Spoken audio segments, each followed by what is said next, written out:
Good afternoon, everyone. I'd like to welcome you to the City of Santa Barbara Planning Commission meeting for May 20th, 2021. And as I ask my colleagues to come online, I would also like to ask staff, particularly Ms. DeBusk, to let the members of the public know how they can participate today through electronic participation. Thank you, Madam Chair. For members of the public, if you would like to make a public comment, please click the raise lower hand icon in the control panel. A red arrow pointed down means that your hand is raised. I will notify you when it's your turn to speak, and you will have 2 minutes to speak. You cannot donate your 2 minutes to any other speaker. I also wanted to just quickly mention how you can become an interested party on an item. If you wish to be added as an interested party to any item, please send an email to the Planning Commission Secretary at the address on the screen, or you can contact us by phone or U.S. Postal Service. We'll need your name, email address, mailing address, and the case number for the project that you are interested in. Thank you. Thank you, Ms. DeBusk. And if we could leave that slide up, please, Mr. Bolton. I also wanted to point out to the public, which we have been newly asked, in terms of contacting planning commissioners, it really is most helpful if you would please send your written correspondence to pcsecretary@santabarbaraca.gov, and you'll see that address on the screen. That way you're assured of it coming through our support staff and all the way through to the commissioners, and that's the process that we really would appreciate you following. Also, as a reminder, because I've been newly asked this, Mr. Bolton, if you could put up page 2 of 4 of our agenda, I'd like to call everybody's attention to the written public comment notice. Several months ago, we did change this process, and just to reiterate, if you have that available, Mr. Bolton. Under written public comment, in bold, you'll see that it says, please note that the Planning Commission may not have time to review written comments received after 4:30 p.m. the Tuesday before the meeting. So that would be 2 days ago for today's hearing. And I know for some members of the public who may not frequently submit written comments, you've asked about this, so I wanted to let you know when that time frame is to make sure you can get your written correspondence to us. So with that, we're going to go to roll call. And Ms. Fennessy, if you could please come on and do a voice roll call for us. Thank you, Madam Chair and Commissioners. I will now start the roll call. Chair Schwartz. Here. Vice Chair Escobedo. Here. Commissioner Bonderson. Here. Commissioner Higgins. Here. Commissioner Lodge. Here. Commissioner Reed. Here. And Commissioner Wiscombe. Here. Thank you. We have a quorum. Thank you, Ms. Fennessy. Now let's go to our preliminary matters. Ms. DeBusk, do we have any requests for continuances, withdrawals, postponements, or addition of X agenda items today? Thank you, Madam Chair. We have none. Very good. Do we have any announcements or appeals? I do not have any announcements or appeals today. Okay, let's go to our next item, which is review, consideration, and action on the May 6, 2021 Planning Commission meeting minutes. And I think I'm going to ask Commissioner Wiscombe to come online with some edits that she is requesting that we make. Thank you, Madam Chair. First of all, I did make some edits to my comments just for clarification purposes, and I would like Ms. DeBusk to explain the new procedure, because last time I did this, all of my fellow commissioners were able to review it beforehand, and that's no longer the case. So, Ms. DeBusk, would you go ahead, please? Yes, thank you, Chair Schwartz and Commissioner Wiscombe.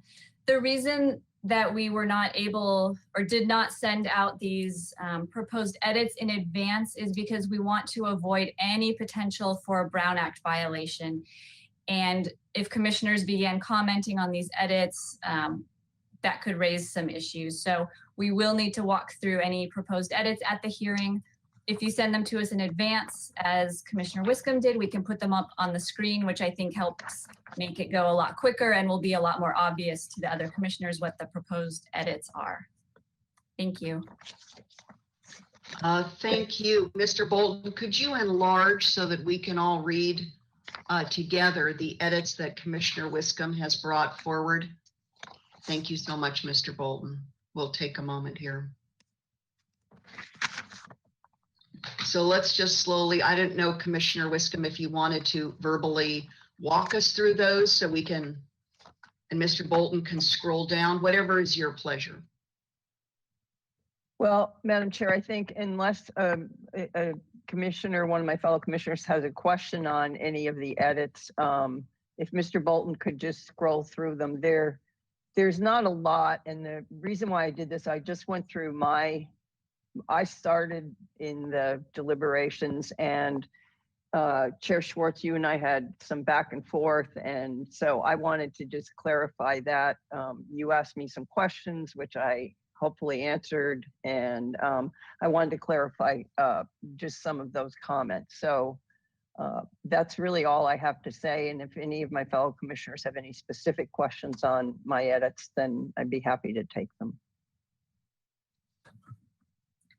Thank Any you. And quest- excuse me. Thank you, Chair Schwartz. Before we get into questions, we do have a member of the public that would like to make a comment on the minutes. So I will call on Anna Marie Gott. You have been unmuted and you have 2 minutes. Good afternoon, commissioners. So I just want to actually respond to the comments regarding the minutes by staff and the direction that you were given. It is not correct that you would have to discuss these minutes only at this meeting and not have been able to provide them to everyone on the board prior to today. The process would actually be that Commissioner Wiscombe would send her comments to staff. Staff would then have to send to all of you the comments that she had to change her comments on today's agenda regarding the minutes. That would avoid the Brown Act issue that was actually discussed at the beginning of the meeting. I would, again, just like to state, if you have a problem and you need to correct something, you send your comments to staff. Staff then sends it out to all of you before the meeting. That might actually prompt you to look at your comments to see if maybe something in your comments is incorrect. And everything can be changed one by one here in the meeting at the very beginning of the meeting. So I would really highly recommend that you, as well as staff, go through another training with the Brown Act and how you communicate, what type of documents are sent back and forth, and what you can actually do to avoid a Brown Act issue. Because what was described at the beginning of the meeting regarding that process really was not a Brown Act issue, the way that I described it, but certainly a misinterpretation by staff of what the Brown Act is. Thank you. Ms. Scott. Ms. Ostranger, I see you've joined us, please. Yes, thank you, Chair Schwartz and commissioners.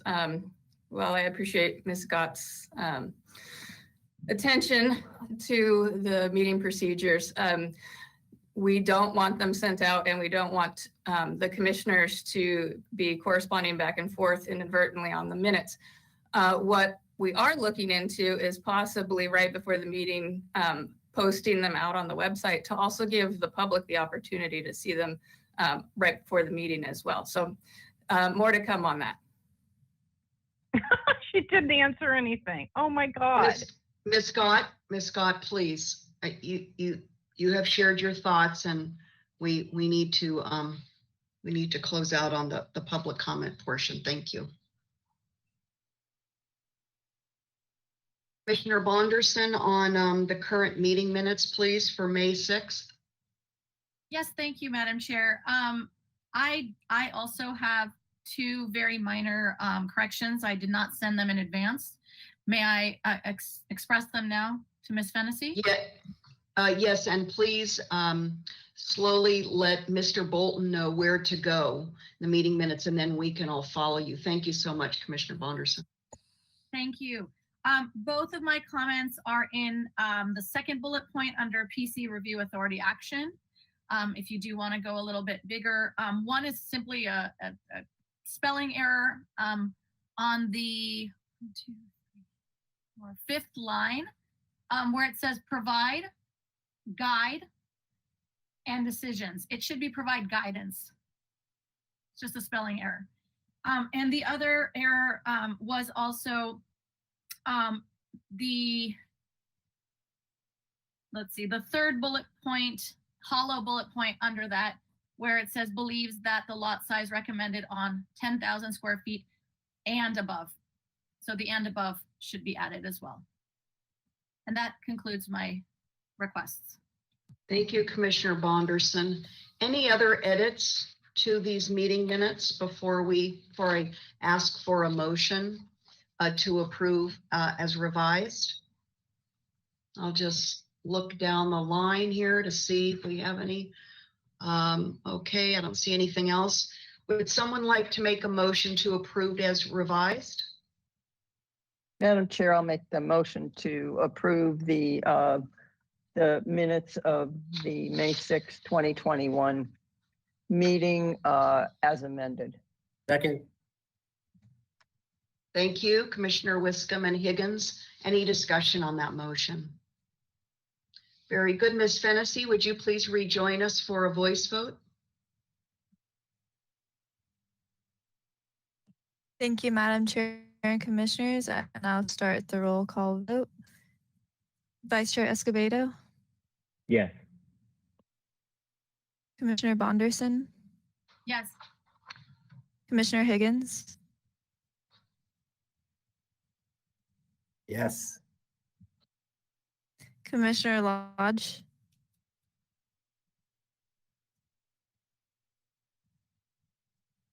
Commissioner Lodge, Sorry. Yes. and Commissioner Reed, Yes.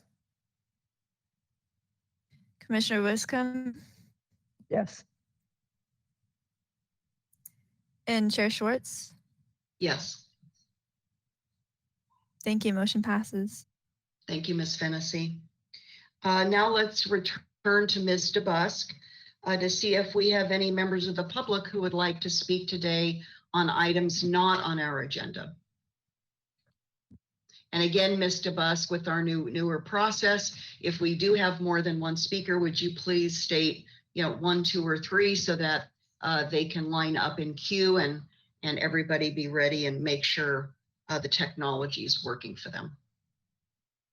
Yes, thank you, Madam Chair. We have, it appears, 2 public speakers, but first I will just remind everyone that if you would like to make public comment for items not on the agenda, please click the raise lower hand icon on the control panel.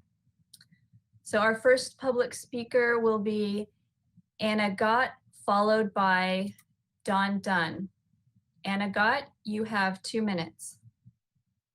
Good afternoon, Commissioners. I just want to follow up regarding last week's discussion on the alcohol ordinance. The first thing I want to do is just correct an issue, which was a description regarding the licensed premise diagram. So a licensed premise diagram is a vested right. And once the Alcohol Beverage Control Department issues a license to anyone, that becomes their vested right. So if there is a diagram that includes the entire building or a parking lot as a place where alcohol will be sold, served, or consumed, that includes the entire space. That does not just include the building, but the actual parking lot. Now that, the reason I'm mentioning this is because there was a statement saying that at one point we would be able to have that changed. We can't. We cannot do that unless you have as a clause a portion of the revocation that if a licensed premise diagram and a business changes the licensed premise diagram and it's not consistent with our zoning policies, that you can revoke it. So if someone includes an area or expands, a use such as an expansion of where they're going to place hard liquor, then that could actually be used as a tool to get them to actually comply with our ordinances, because they would be at fear that they would have their license for the ABC revoked. So I just want to make Thank that you, really Ms. Scott. clear. Thank you. Ms. DeBusk, our next speaker, please. Thank you. Our next speaker is Dawn Dunn. Dawn Dunn, I don't believe you have an audio connection. Are you able to unmute yourself?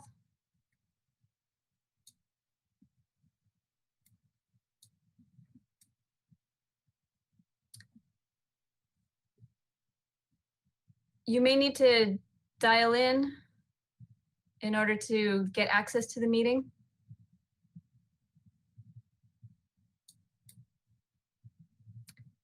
I suggest maybe toggling your audio sources to see if that helps get you a connection.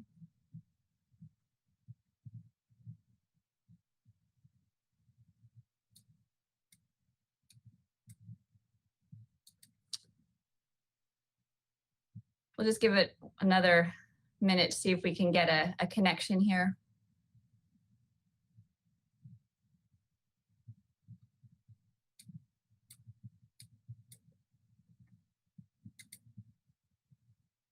Dawn Dunn, you're not connected to the audio right now.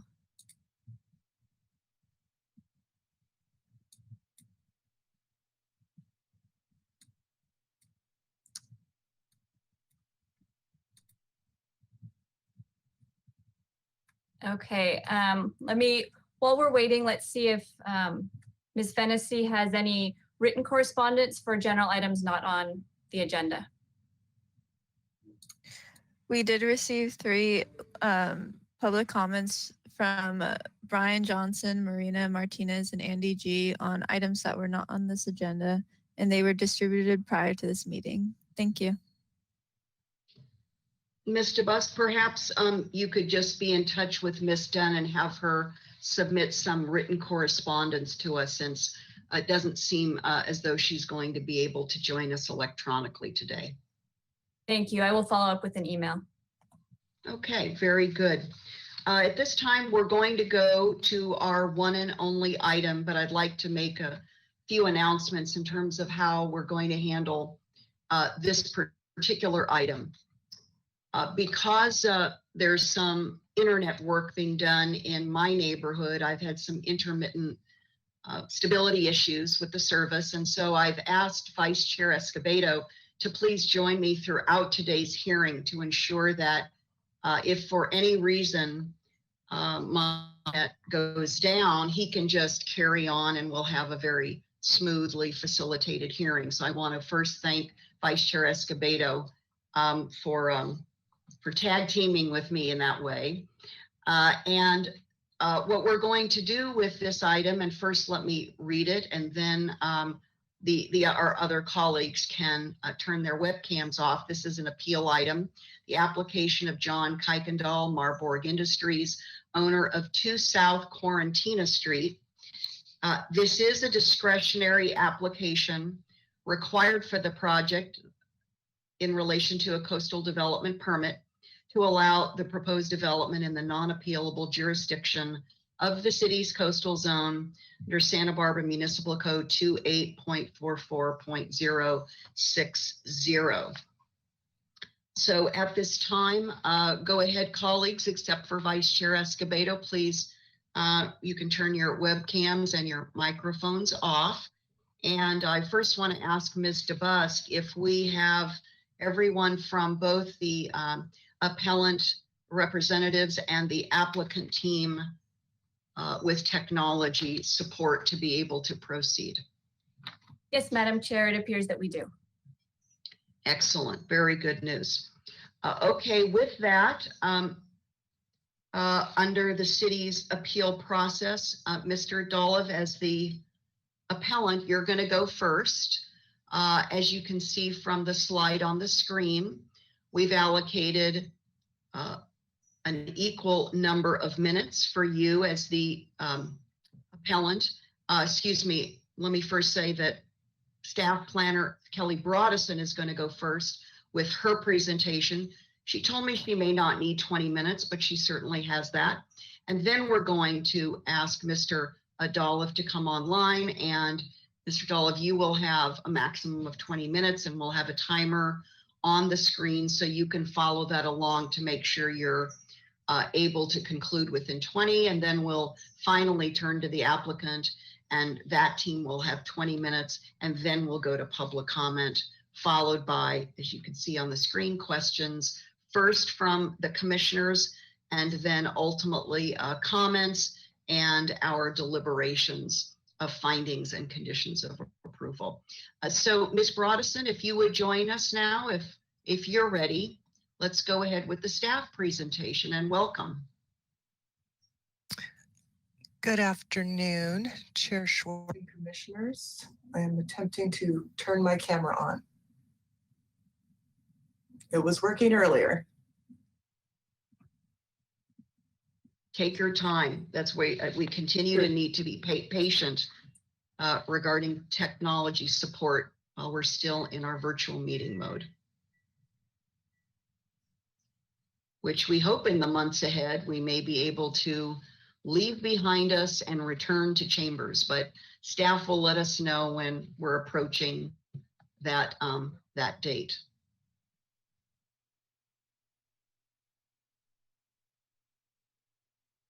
Kelly, I'm sorry, but your audio is not very loud right now.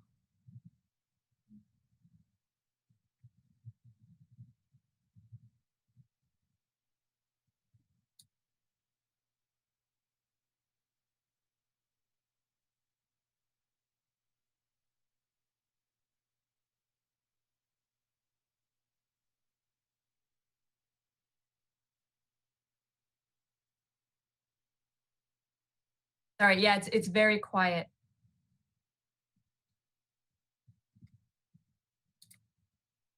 I just muted you. See if unmuting yourself will help.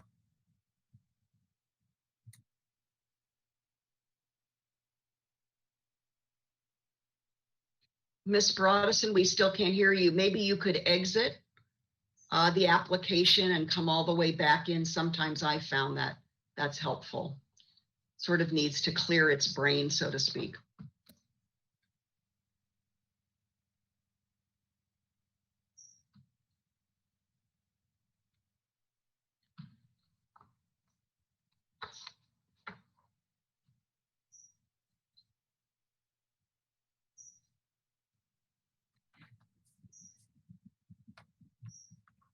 Chair Schwartz and commissioners, while Ms. Broadison is logging back in to the webinar, I just wanted to mention that Julia Peugeot, our environmental analyst, is available for questions.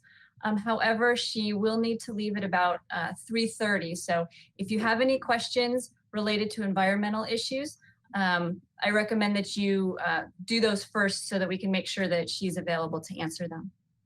Thank you. Oh dear. Good afternoon. Can you hear me, commissioners? Yes, there was a high pitched sound. Let's see if that's gone away now, Miss Brodesson. I hear something in the background that's a high pitch. I don't hear that. Okay. Well, let's go ahead and proceed, and hopefully we can move through your presentation. Thank you so much. Okay.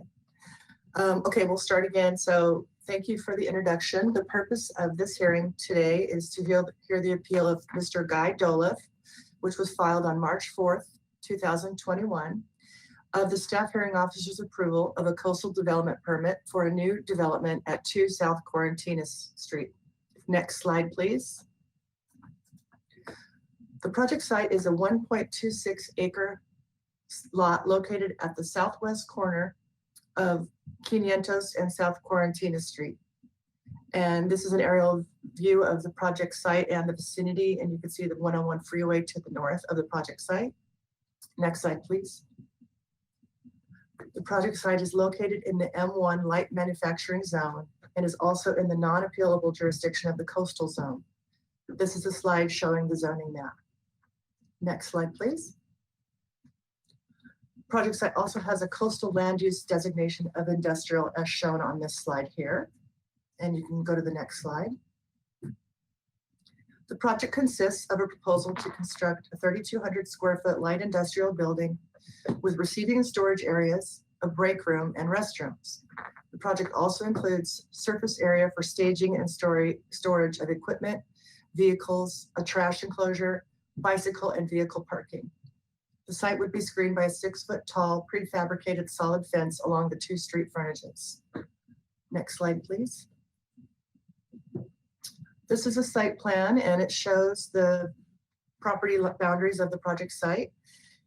3 street trees would be removed to accommodate new ADA compliant sidewalks, and 17 trees would be installed, 12 street trees and 5 trees on site. Sidewalks, parkways, consistent with the city's pedestrian master plan would also be installed on both street frontages. Next slide, please. The project operations would be types of equipments that would be stored on site would consist of storage boxes, roll-off boxes, portable restrooms and trailers, which would be used for special events and also rented for more than daily use. No cleaning or maintenance of equipment or vehicles, pumping of portable restrooms or storage of solid waste would be permitted on the site. The applicant estimates that approximately 20 trucks would be stored on site.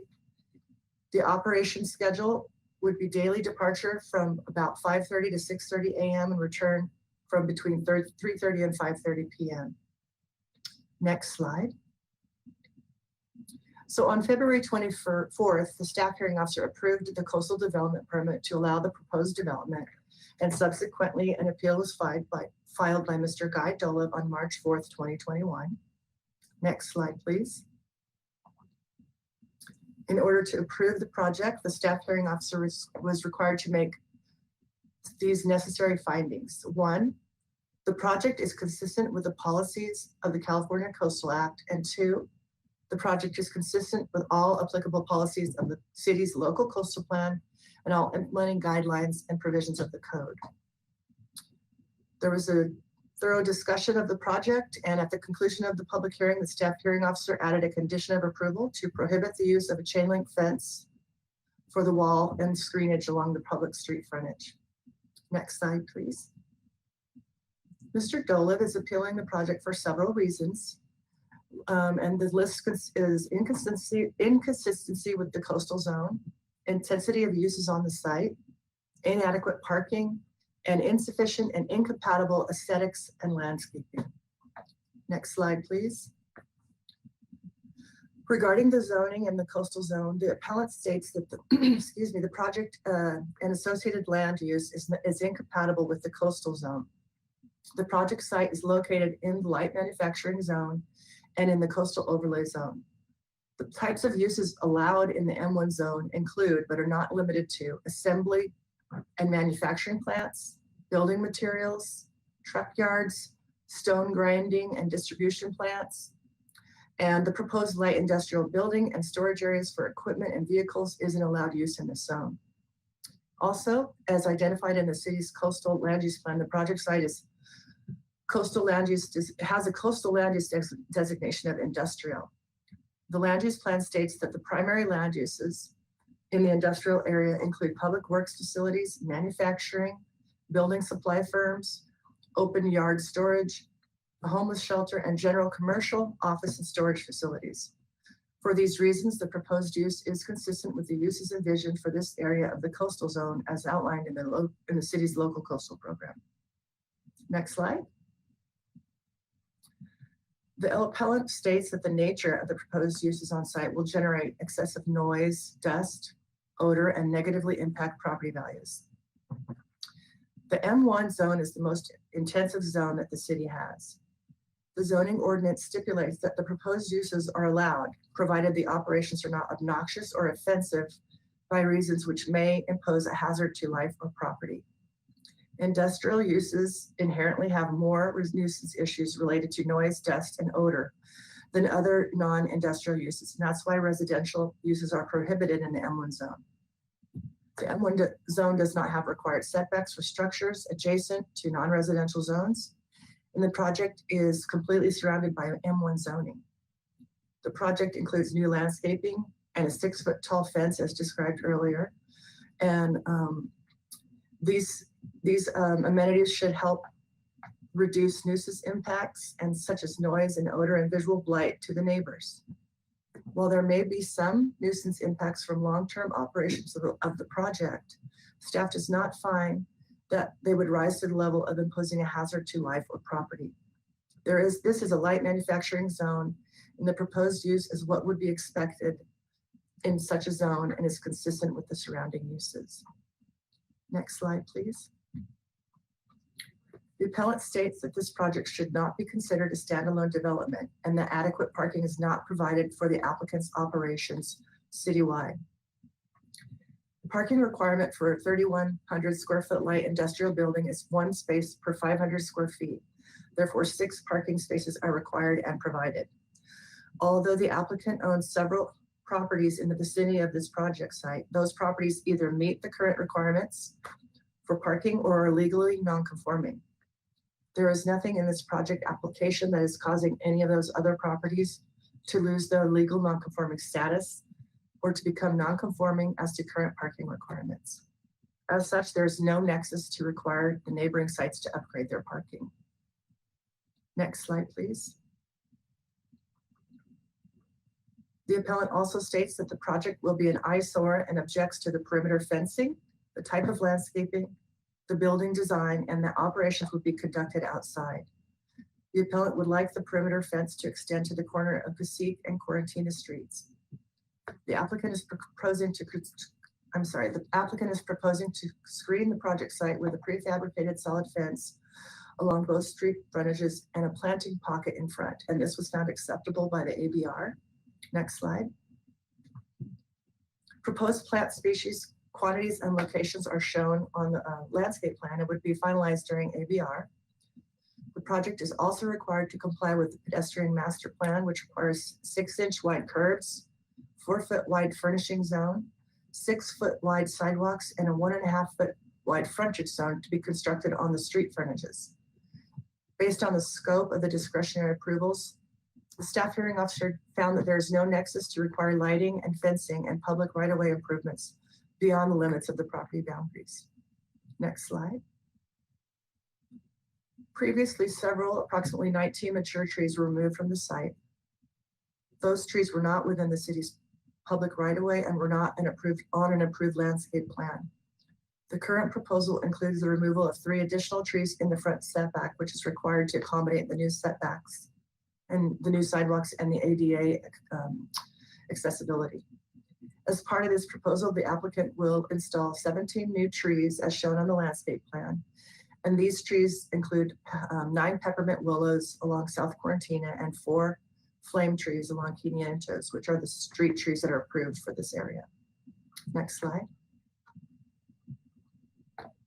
The proposed building would be approximately 70 feet by 47 feet in size and approximately 20 feet 6 inches tall as measured from the existing grade.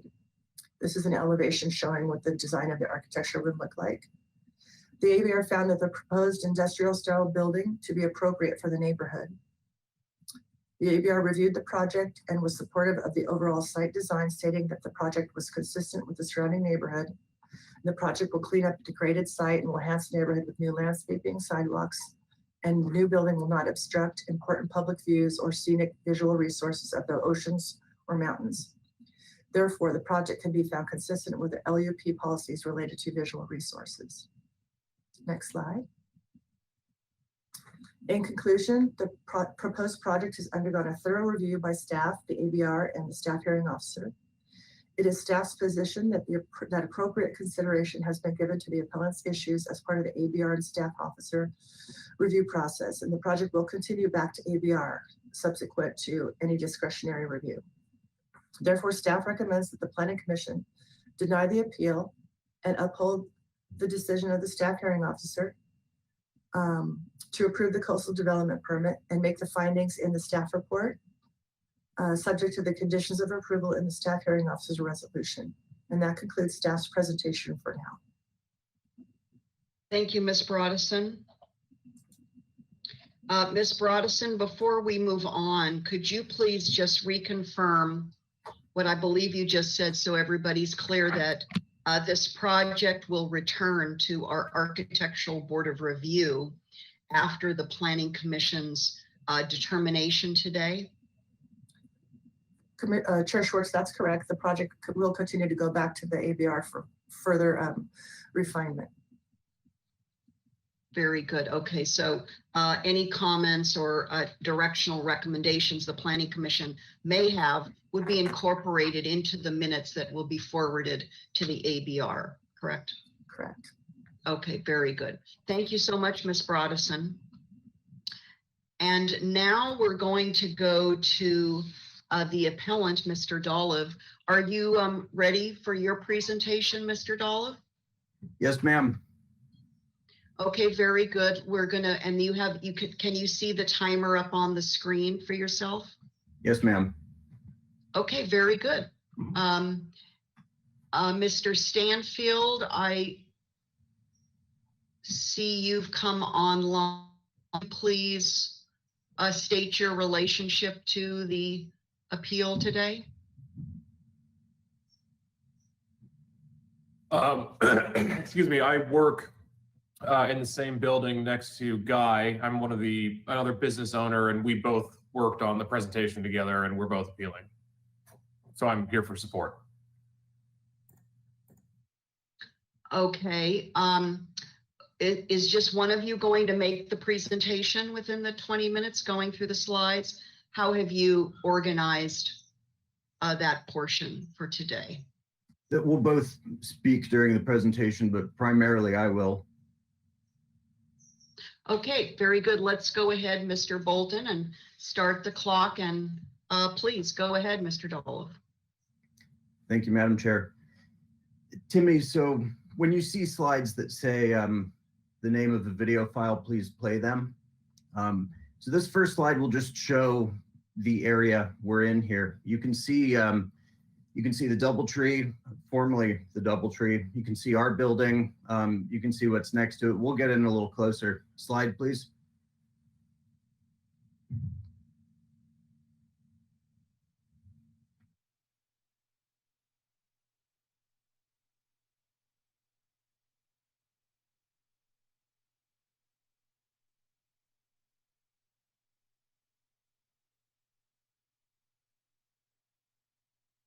Guy, I think you're muted.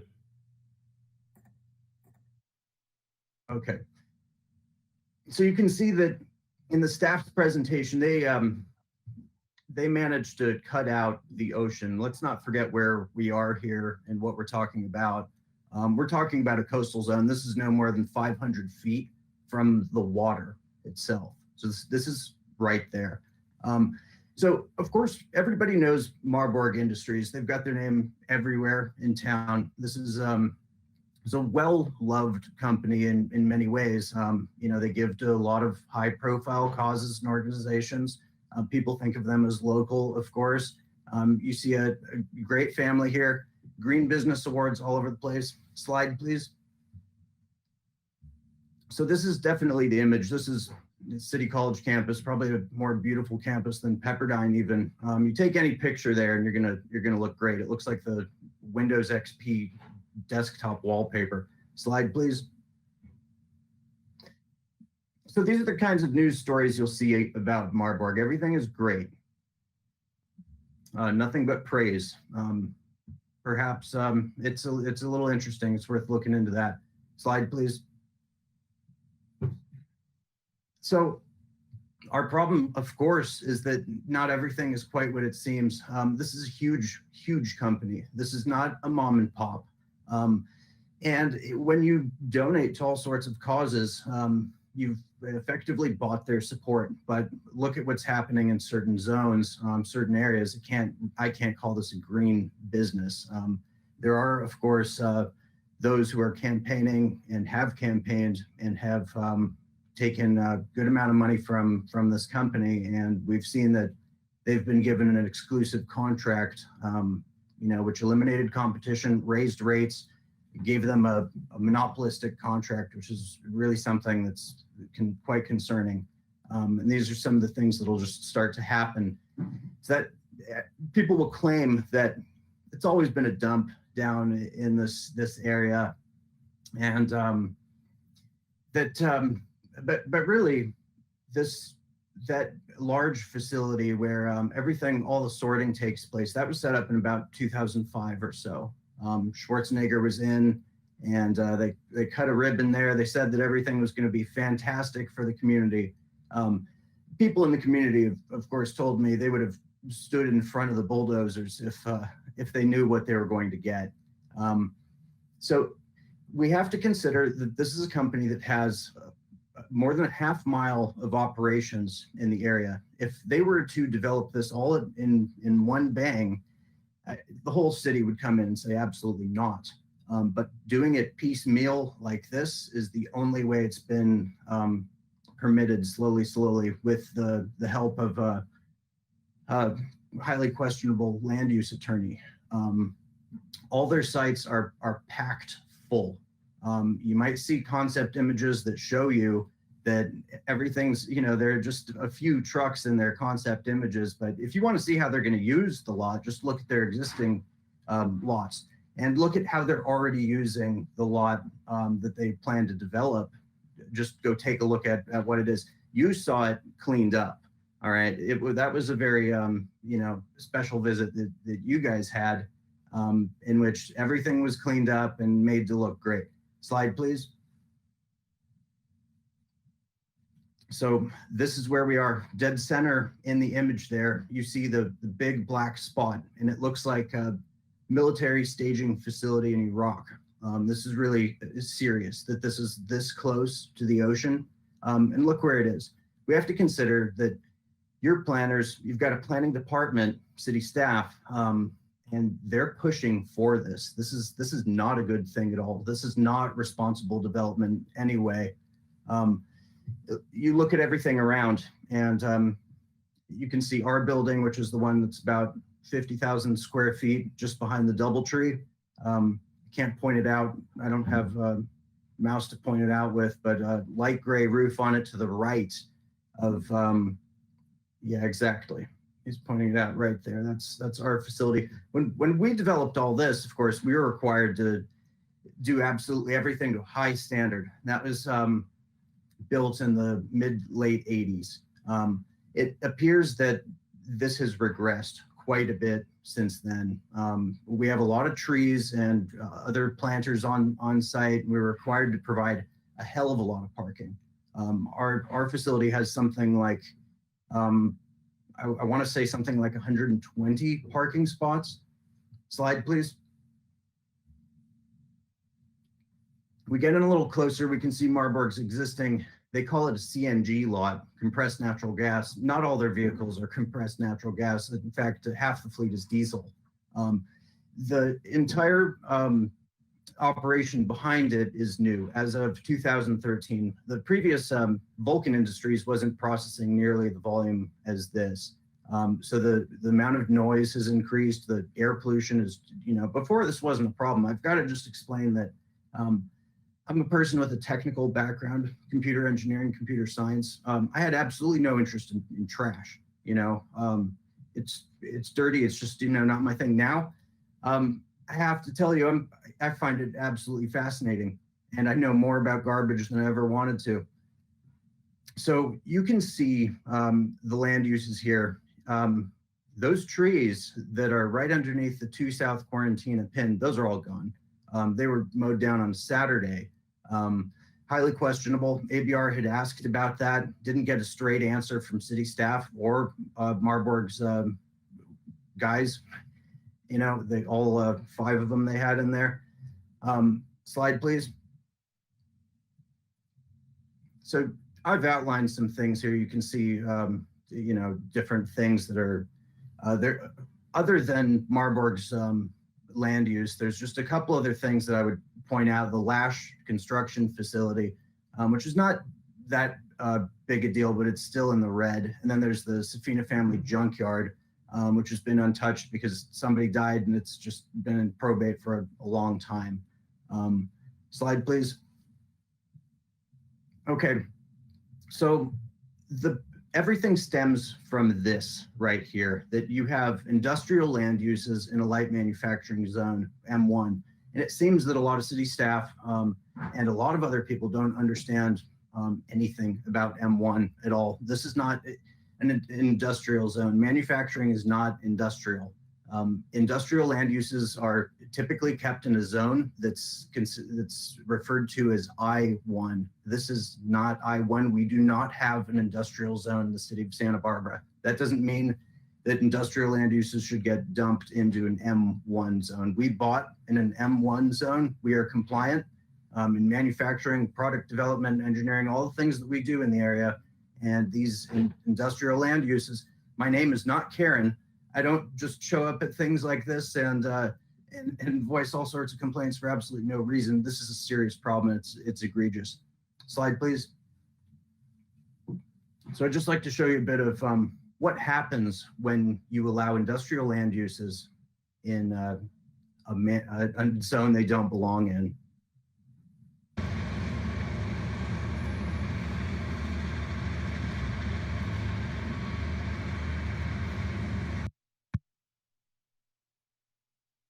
So this is not just dirt or anything. This is asphalt and concrete being ground up, which it contains silica. This is crystalline silica. This causes cancer. This is serious. I have a friend in his 80s who's an Academy Award winner, and he'd forwarded me an article from the Harvard Medical Journal about silica very recently that was published. I suggest you check it out.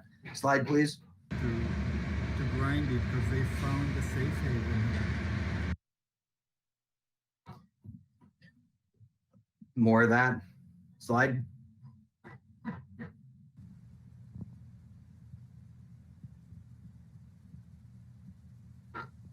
This just shows a windy day, which is common in this coastal area that we're in. When you've got piles of rubble like this and the wind picks up, it blows all over the place.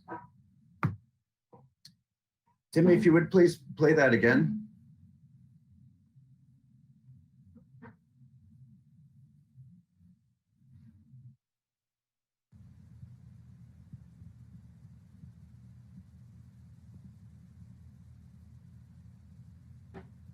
You can watch the amount of dust. This creates a lot of dust and it spreads all over the place. Then the trucks kick it around.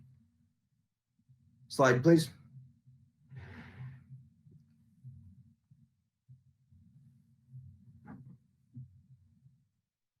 It's a photo of it. Slide, please. This is a GIF animation I put in just in case. Slide, please.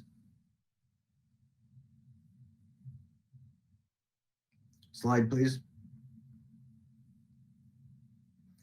So at one point they'd set up a bit of a curtain, which is silly because now the piles are so high. You should probably know about how high a trash truck is. So this is really a mountain that this has become, and it's atop this mountain. Slide, please.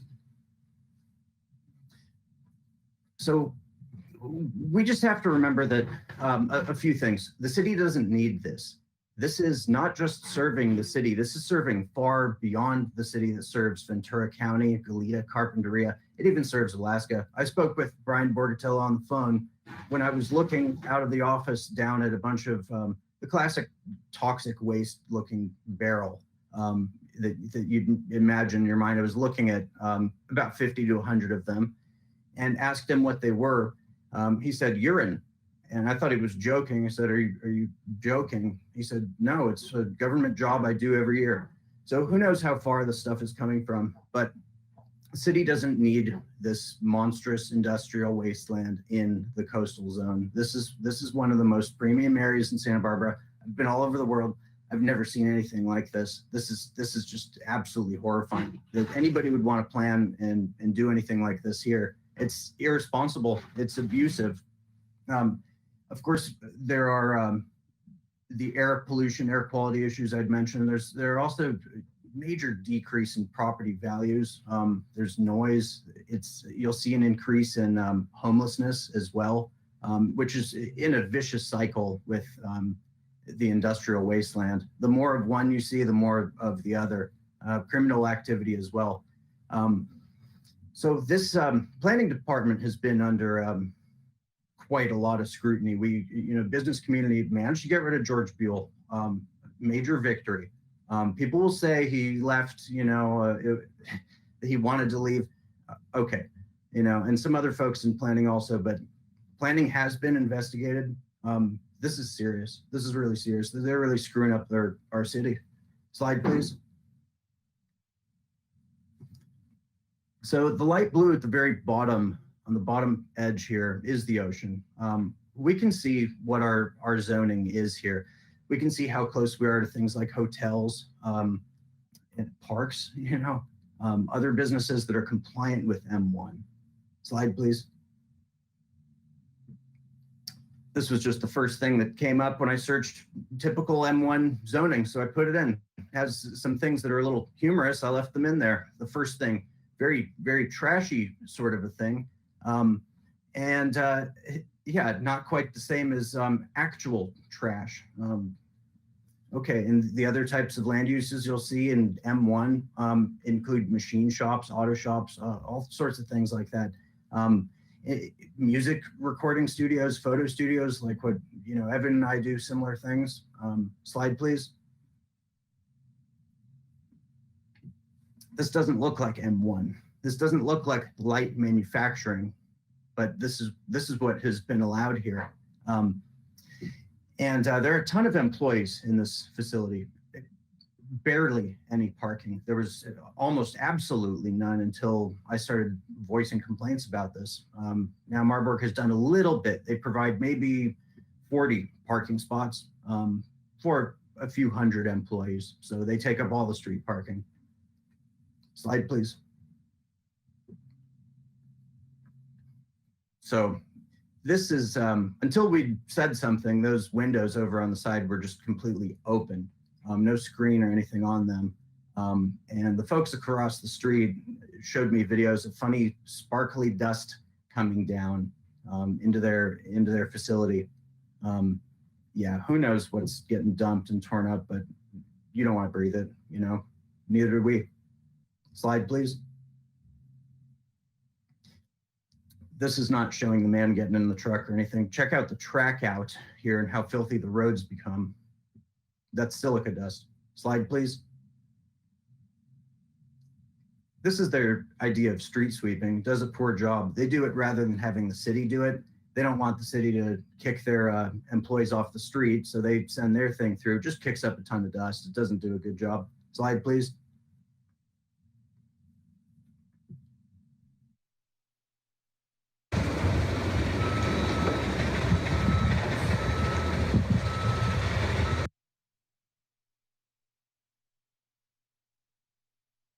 Timmy, one more time, please.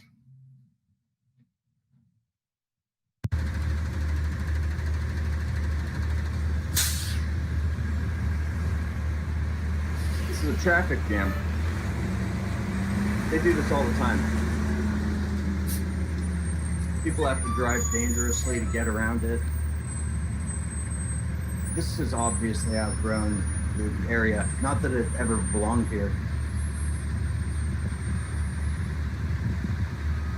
People get frustrated. They drive dangerously on the wrong side of the road to swerve around it. Totally legal. Slide.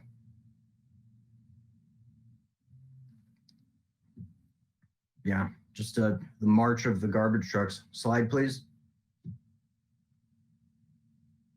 So we see like a family business, and everybody's beautiful and happy. These are the people who do the work. They can't afford to live in town. They're paid low wages. There are other companies like Recology, the world leader based in San Francisco. We had them operating in Ventura County. We have 2 facilities there as well. And Recology is an employee-owned company.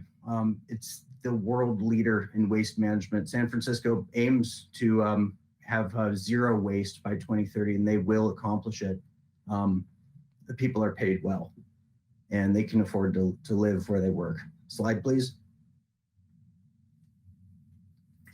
There are many, many reasons why this should not be allowed.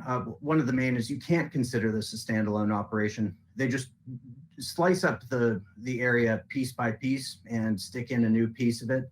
But this is part of a half-mile complex that nobody would ever permit here. It's a major industrial and waste management facility. This is not an M1 use, and this is not a little standalone operation. They cut down a hell of a lot of trees. Their plan to replant is poor. Their wall is low. Of course, yeah, great. It goes back to ABR. The first ABR hearing, December 2019, did not go well. They tore that plan apart. May 2020, if you can remember where we were about a year ago, George Floyd, riots, world was on fire, everybody's locked down. They took advantage of that. They went back to ABR. ABR was not in a good place. They weren't sitting in front of their big table looking over the plans. And they kind of forgot where they were and sort of passed the thing through. Bad decision, but all of them will remember when we go back there and talk about it. But any developer would have to put in sidewalks, streetlights. Marburg Art isn't a heroic company by any means doing this. Anybody would have to do that. I don't think their plan to do that is adequate either. Only a few streetlights. Sidewalk is going to be what it's going to be, but they need to develop sidewalks along the rest of their property where they really owe it to the city. Like I said, not a standalone operation here. Their architectural plan, which we'll talk about again, ABR is piss poor. They're trying to invest as little as they possibly can because they know this isn't sustainable. They know they're not going to last here. They're looking in Santa Maria. They're going to move. So help them out and help them move. Slide, please. Mr. Doleb, just to watch the clock, you're almost out of time, so please go ahead and wrap up. Yes, ma'am. Slide, please. That's a parking impact shot right there. People have to park very far away, walk under these bridges. This is because Marburg takes all the street parking. Slide, please. All the trees that were cut down. Slide, please. Before, slide, please.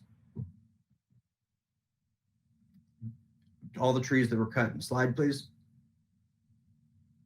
Yeah, they're all gone.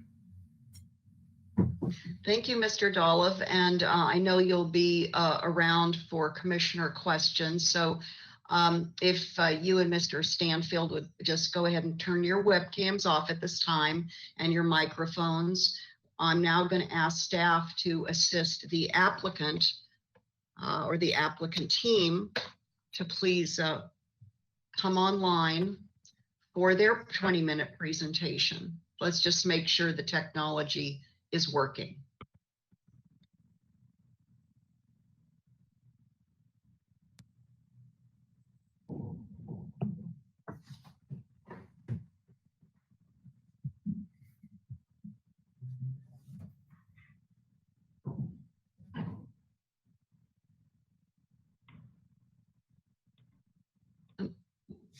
Mr. Romero, who from the applicant team will be presenting today? It's going to be Robert and I. I don't know if Robert, are you online already? Yes, good afternoon, Madam Chair. This is Robert Forizonde. I will be starting the presentation and then I will be handing it over to Mr. Romero shortly thereafter. Okay, welcome, Mr. Forizonde. Thank you, Madam Chair, members of the Commission. My name is Robert Forizonde. I am Marburg's General Counsel. Mr. Kuykendall, who is our land use planner, is recovering from a medical procedure. He sends his regrets. He wishes he could be here with all of us today to talk about this important project. But as a result, I've been asked to stand in his place this afternoon. Now, before getting started, Mr. Dolev, the appellant, he lashed some very serious innuendo and unsupported allegations. And they're not relevant to this proceeding, but the idea that Marburg is anything but a local company, its shareholders are all local. They were born and raised here. They still live here. They are extremely active supporters of this community across all facets of it. So the idea that they're buying politicians or anything like that, it's extremely distasteful, and it has no place in a proceeding like this. But it just purely because of how serious those allegations were, I felt it necessary to respond. Now, as the staff report pointed out, this project has been approved by every city body it has come before. The project does not seek any variances or modifications, and the project complies with all of the city's ordinances and regulations. Now, unfortunately, the appellant and those he has spoken with, and you'll see it in some of the public letters that are part of the file, they appear to not really understand what this project is, and then they severely mischaracterize it. And there's several material mischaracterizations that I think you've probably all noticed on their face. But first, this is a standalone project. Those videos that the appellant showed, none of that is going to be happening at this property. This property is simply going to be used to store some vehicles and equipment. There will be no trash processing. There will be no liquid waste. None of those things will be occurring at this site. It's simply for storage. And then also the building itself will be used as a break room and as a staging area for those employees who are on this site only. So that's it. Now, the idea that this is somehow could be then connected to the other properties, well, the staff's got it right. It can't be. There's no nexus whatsoever. This is a standalone site, and all of the requirements for this site are met. The parking requirements are met.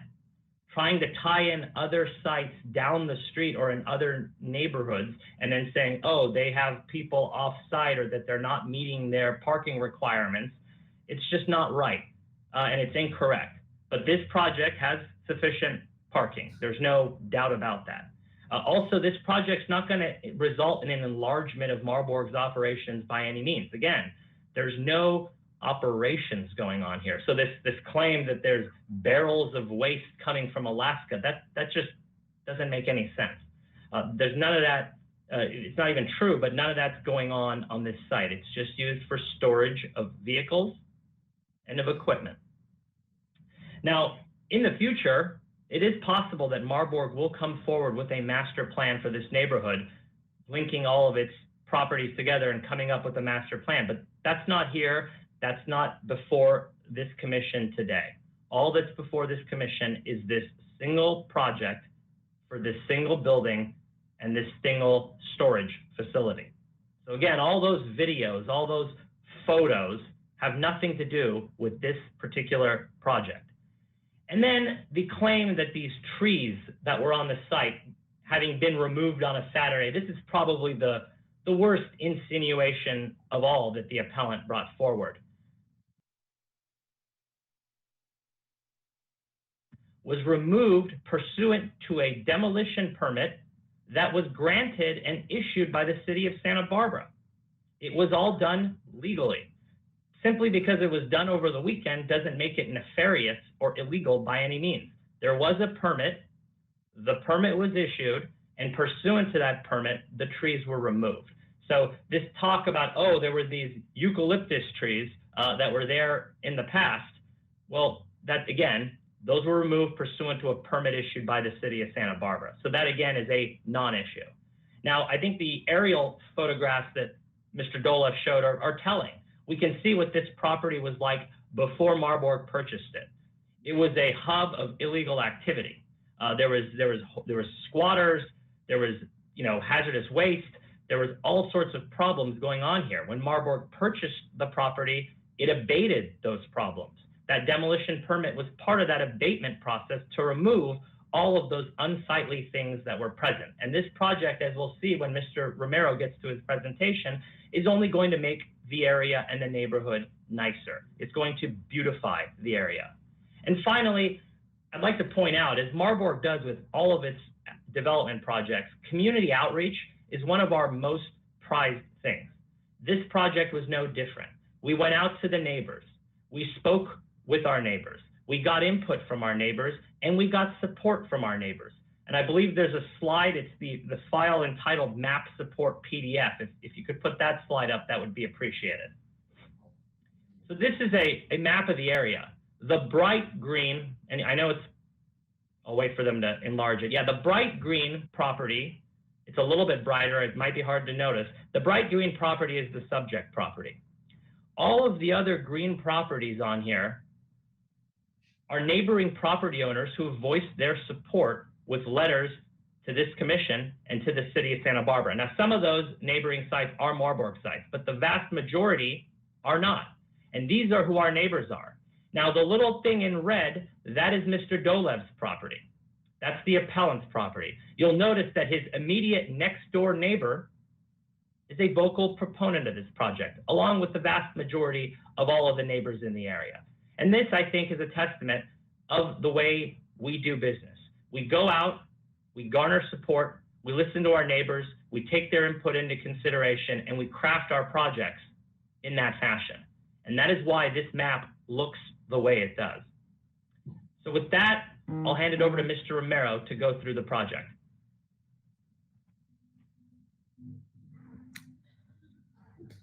Thank you, Robert, Madam Chair. So this is I think it's been discussed abundantly, but it's a single-story building, light industrial building, and it's devised in a utilitarian but clean contemporary style, which is consistent with the neighborhood and with even the materials and the style is consistent with the whole neighborhood. And could we go to sheet 8, please, on the drawings?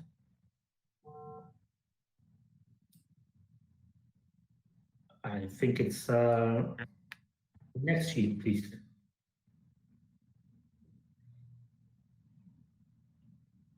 So this is the site plan, and you will see that we have we're addressing all the perimeter sidewalks, and not just as required by the city, but we're in addition to the requirements that are all met, we are providing kind of a zigzag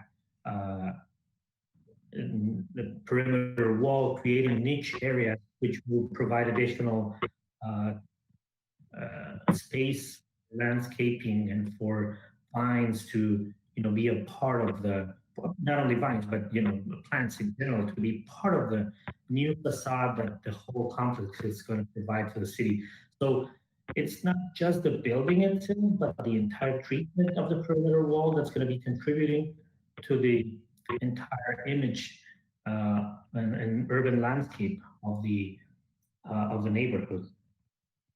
And the building itself, as I mentioned, it's a 300 square feet building. It's basically made out of CMU wall base and metal siding and metal, very much in consistency with adjoining properties, as I mentioned.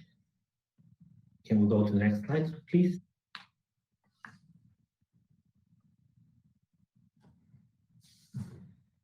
The building is set up as a wide, flexible floor plan. It's basically a receiving area. It's intended to store goods for the operation of Marburg, and it's provided as discussed with restrooms and with the break room area. It's very, very utilitarian, again, inconsistency with the architectural style. Next slide, please. We're complying with all requirements, not just in terms of vehicular parking, but also in terms of bicycle parking, in compliance with all city ordinances. Next slide, please. And building is proposed with an earth-based color palette.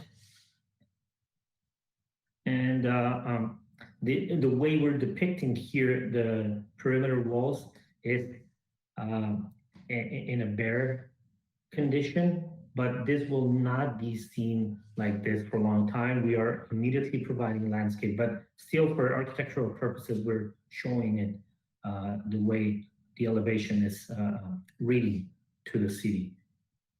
And one thing important to note here is that we are also complying with the requirements set by the ABR in terms of the materials and of the height of the wall. This wall is a 6 feet high wall, solid wall, and that was both of those were requirements from ABR, and we're in compliance with that. And in addition, because of the nature of the wall being a prefabricated fence, we will have it jagged slightly. So 6 feet tall will be the minimum height. We would have locations where it's going to be reaching 7 feet high. The next slide, please. Yeah, and one more, please.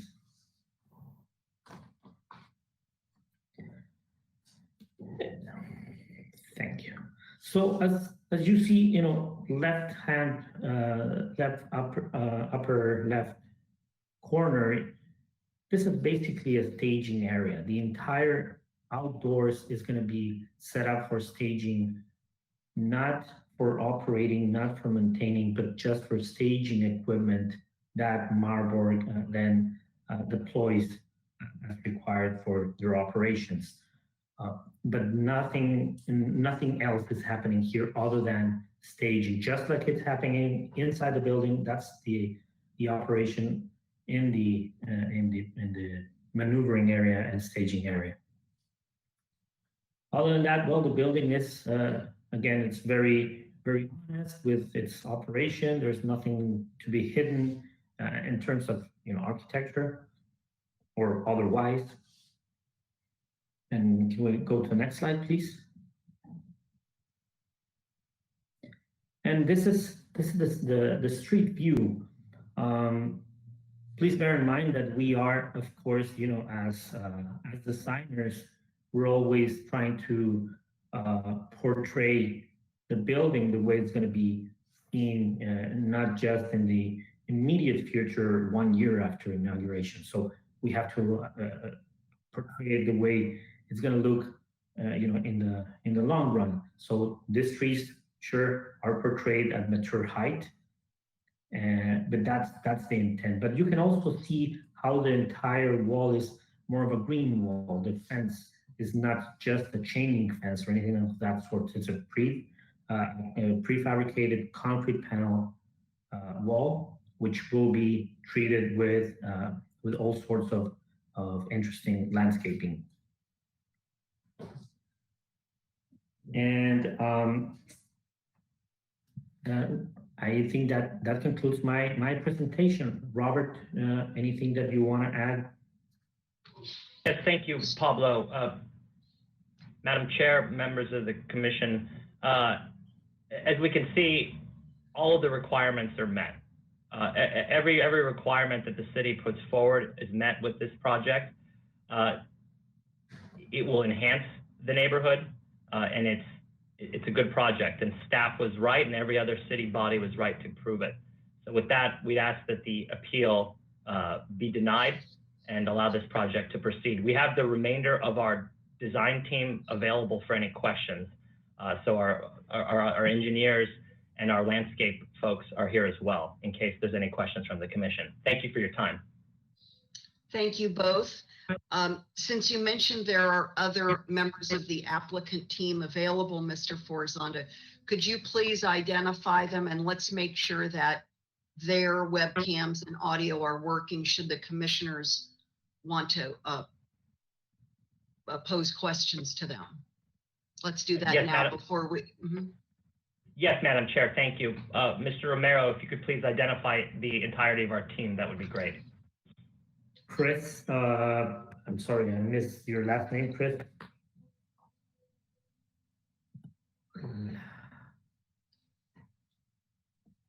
Chris from RM. Thank you. Is that Chris DeFore? There you go, Chris DeFore, correct.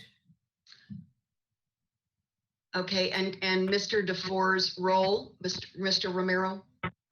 Madam Chair, Mr. DeFore's role, he's the landscape architect for this project. Okay. Any other team members you want to identify now for the commissioners? I think that's all of our team. Okay, Sorry, real quick, we also have Robert Camacho who's filling in for engineer at RM as well. Mike is Thanks.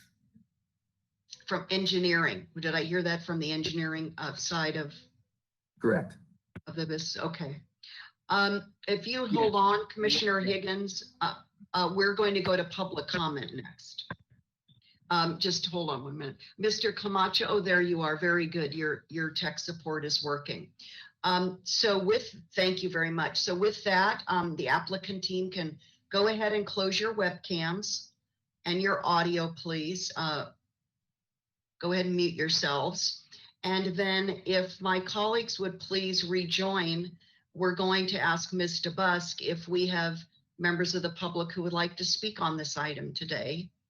And she'll walk everybody through the process as a reminder. Thank you, Madam Chair.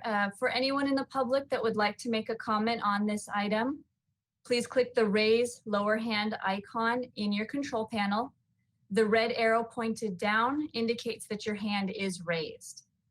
I will notify you when it's your turn to speak, and I'll let you know when you'll be next in line so that you can get ready. You will have 2 minutes to speak, and you cannot donate your time to another speaker. Okay, at this time, looks like we have about 3 or 4 people with their hands up, but I anticipate that we'll keep getting more as we go on. So our first public speaker will be Don Dunn, followed by Jonathan Dolev. Don Dunn, you can unmute yourself and you will have 2 minutes to speak. Thank you. Honorable Chairperson and Commissioners, thank you for your time and attention and consideration in this matter. My name is Dawn Dunn. I'm a resident of Santa Barbara City. I do not live or work in this area, but I was made aware of it. And it does sound like Marburg has an answer for all of the questions being posed. However, in my mind's eye, some of the situations that have presented themselves related to this project defy logic. How do you permit an agency without a lot of public comment to tear down 40 or 50 mature trees? How do you allow a business to, just because they're operating in a non-enclosed space, not provide parking for their employees? Everybody else has to do that. And if I, as a homeowner, went to tear down a tree at my home, there'd be something to be said about it by someone. I don't understand how this can be being done in a coastal zone. I don't see this kind of industrial operation in the middle of the city. These things are happening on the Lower East Side where people can, expect the least. How can you have an operation that gets rid of trash and human waste and not provide a mitigation plan for the environmental impacts? This is nothing that should escape CEQA. It just defies common logic that there wouldn't be more required of Marburg in general and specific with this expansion. I just ask you to consider this appeal and to not allow further development to go on without more review more public community input. And I thank you for your consideration in denying this expansion or supporting the appeal. Thank you for your time. Thank you, Ms. Dunn. And again, just as Ms. DeBusk lets us know who the next speaker is, just a reminder to everyone, this project will be returning to our city's Architectural Board of Review as the project moves in that direction. So there will be further design consideration. Ms. DeBusk? Thank you. Our next speaker will be Jonathan Dolev, followed by Melissa Gensel. Jonathan Dolev, you have 2 minutes. Hello, everyone. I was watching the presentation and I didn't expect to get as upset as I did watching it. I started watching some of those videos and I was getting really bothered. My blood pressure was rising. I work and I live in this area. I work a block across from that area, and I live about 8 blocks up the street. There's dust on my car every day. It shakes when I close the door. I've tried to reach out to Marburg. I've met with Brian on these things. He was nice enough to meet with us.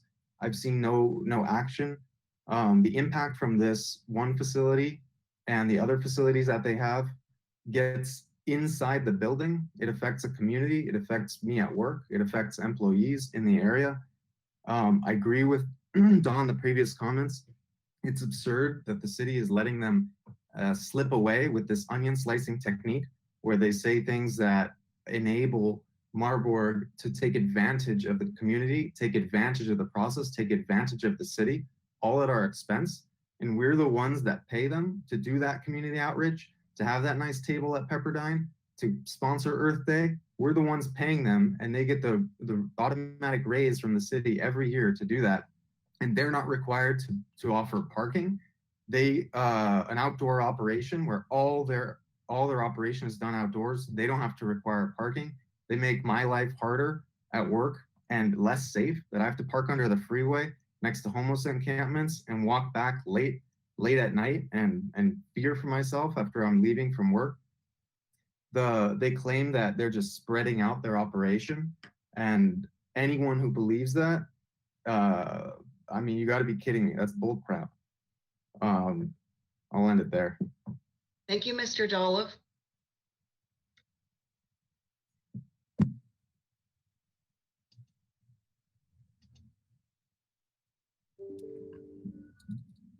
Our next speaker is Melissa Gensel, followed by Michael Holliday. Melissa, you are self-muted. If you unmute yourself, you have 2 minutes. Okay, can you hear me? I think I'm there. Yes. Okay. First of all, I wanted to thank Guy Dolev for putting together such a nice presentation. I do agree with Jonathan. As I was watching it, it's very upsetting. I also work across the street from the Marburg operation and can attest to all of these statements. It feels a little bit like an appeal to popular opinion that Marburg is presenting themselves in such a way that is false. I have said this previously that I think that they probably are a decent company, and I am shocked that they fail to do the right thing. Just because things aren't required of them doesn't mean that they shouldn't be acting in a more honorable fashion.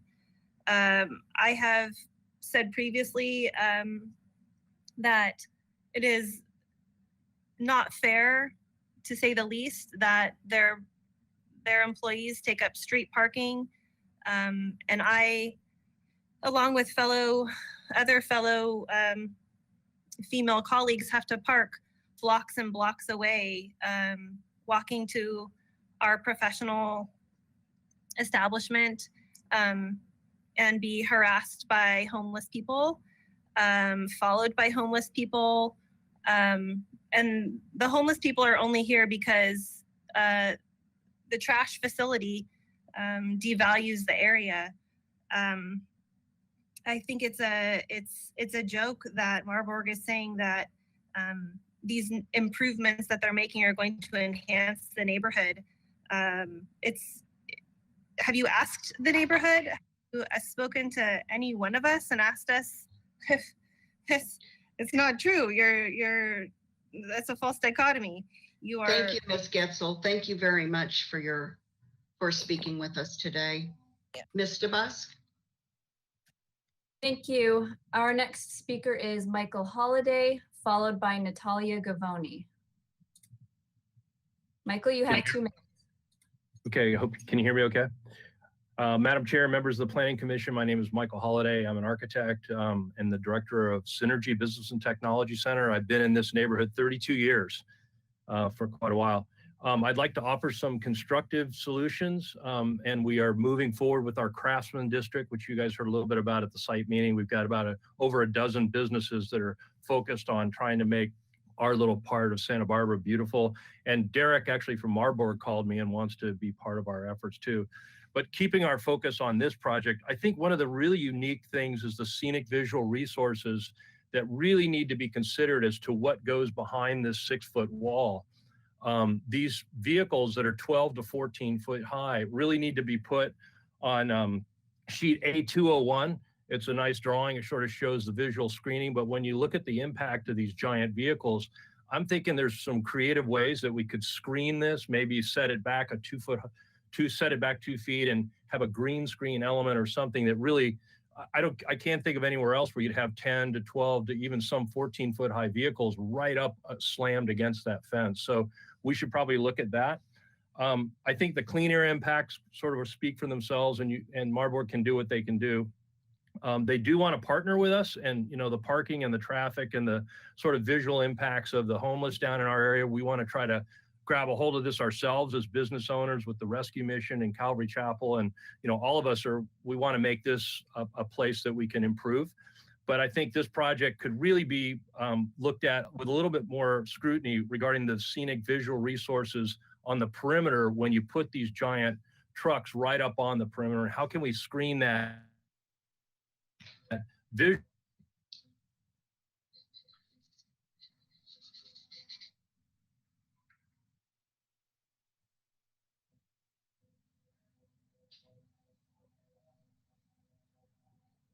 Thank you, Mr. Holliday.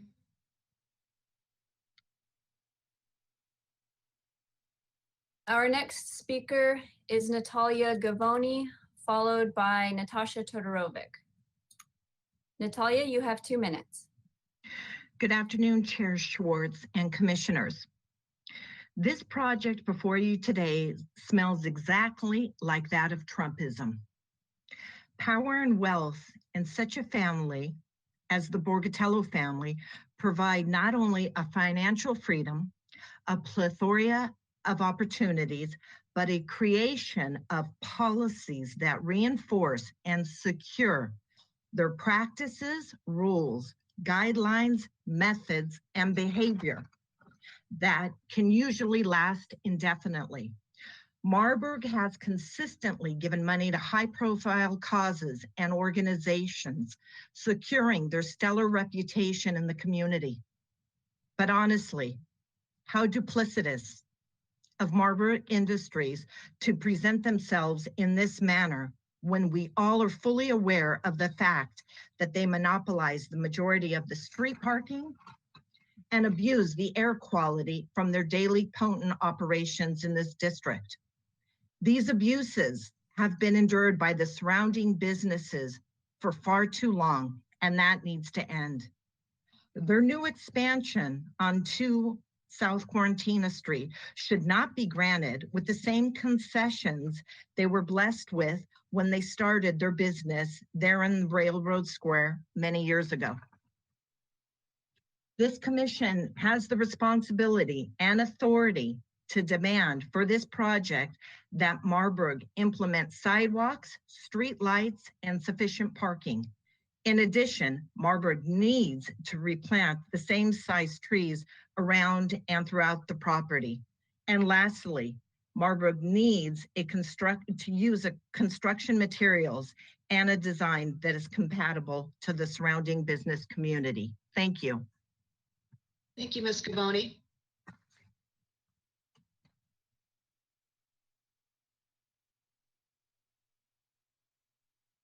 Looks like we have about 5 more speakers just to give you an estimate. Our next speaker is Natasha Todorovic, followed by Sasha Anya. Natasha, if you unmute yourself, you have 2 minutes. So I was watching the presentation and I was struck by the fact that this is supposed to be light industrial and they're doing heavy industrial. I walk by that area often enough, and there's sometimes an awful smell. I think the thing that's disturbing is what is being released into the air, and how far does that dust go, and who's inhaling it, and what level of carcinogens are there in that dust. I think the health and really the health aspect of this is just most concerning, not just this particular project, but the entire operation. I think we're at a different place at a different time. Just imagine that entire space filled with homes. I mean, we've been talking about this housing crisis. Does this business belong smack dab up against the coast, near the water, adjacent to residences? I think there's probably a different way to use the area. I think we need to think about it a little bit differently. I was shocked when I heard about the trees going down.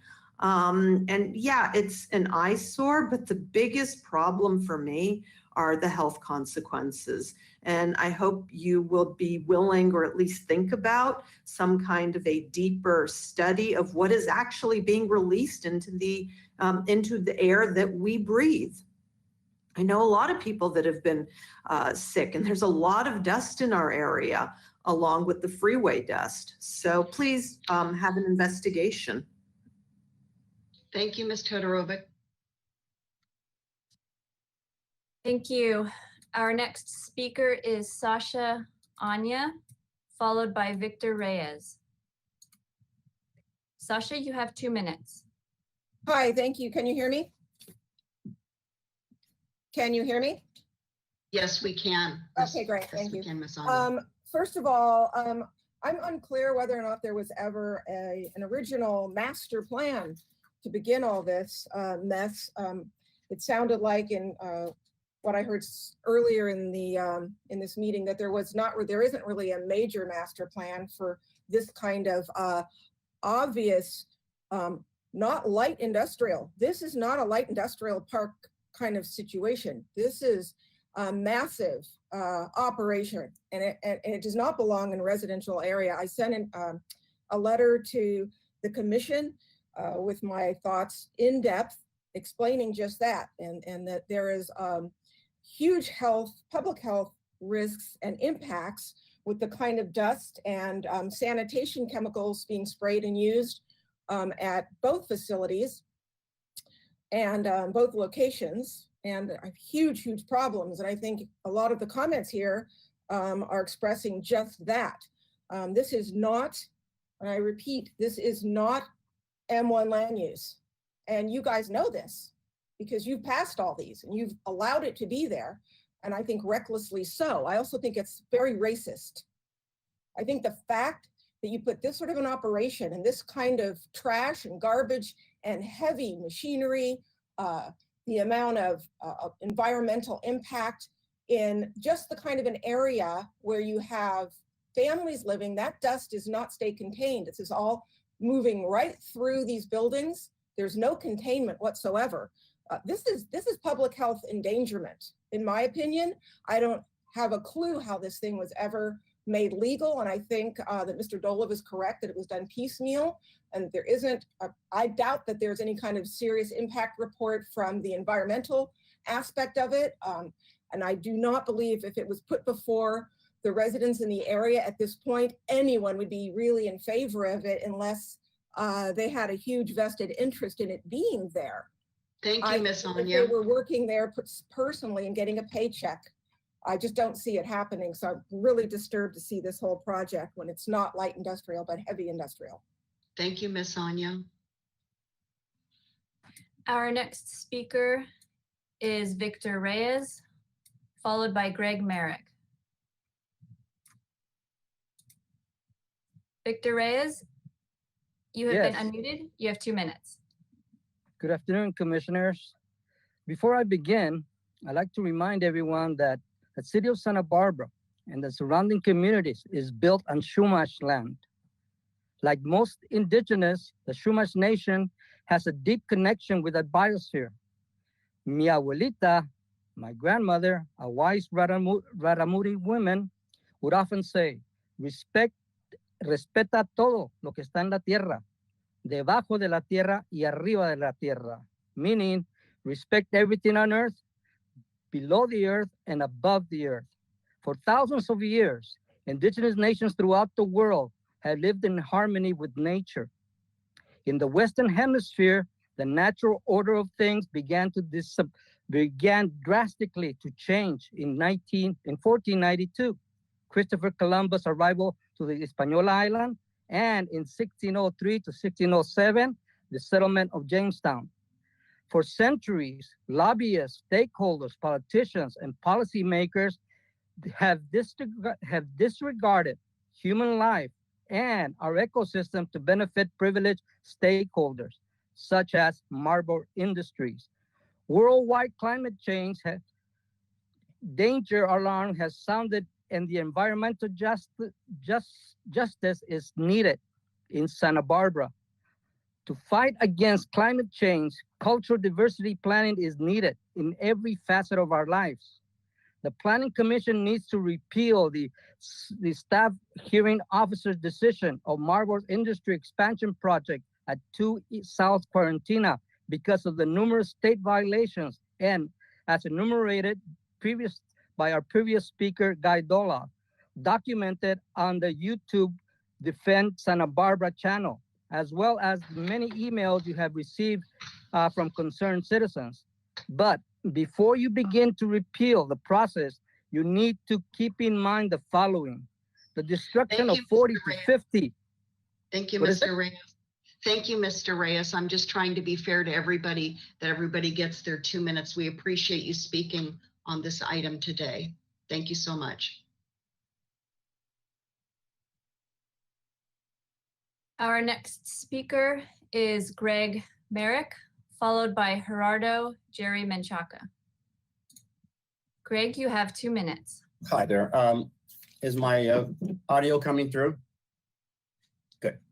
I'm Greg Merrick. To the commissioners and the chairwoman, thank you. I've been a general contractor in town for 45 years, and I was going to tell you a lot of what I know about the Marburg operation and their family, but more to the point of the appellant and the claims that were made. I've been on that corner since 1975. I rented that building in 75. I bought the building with a partner in 87. I'm directly across the street. So believe me, I know that corner, and it's always been dusty. We make cement. There's a cement plant there. So there's always been dust. This isn't anything new.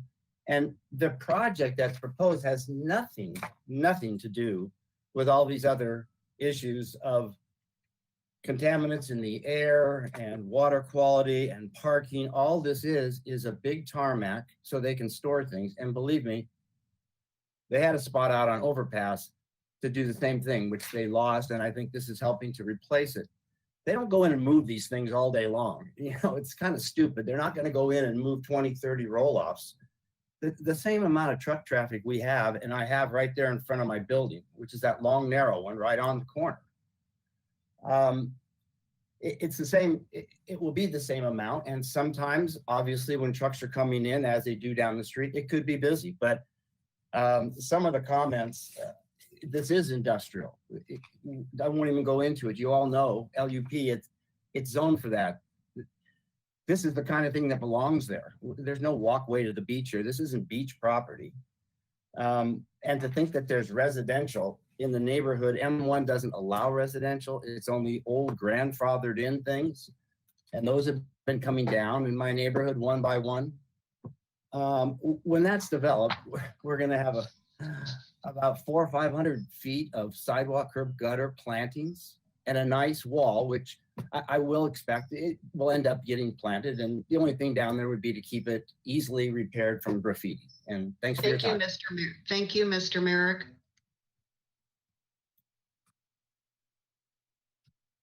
Thank you. Our next speaker is Gerardo Menchaca, to be followed by Tino de Guevara, and then Anna Gott. And I believe that those will be our last three speakers.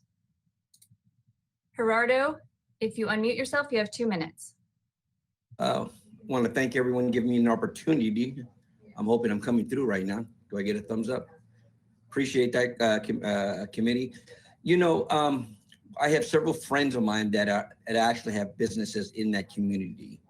And Marburg has actually been really good to us. They're very much community orientated. I've had nothing but positive experience with them. With that being said, the increase in truck traffic that, you know, I used to work at a commercial truck shop. So I worked on trucks just like that. And a lot of times, a lot of the things would get cut up on the wheels and that are carried on the vehicles themselves that get dispersed as they drive along. My only concern would be this, that I would ask the Marburg to reconsider with the increased traffic. I know that as far as that I've dealt with them, that they've always been very workable with the community.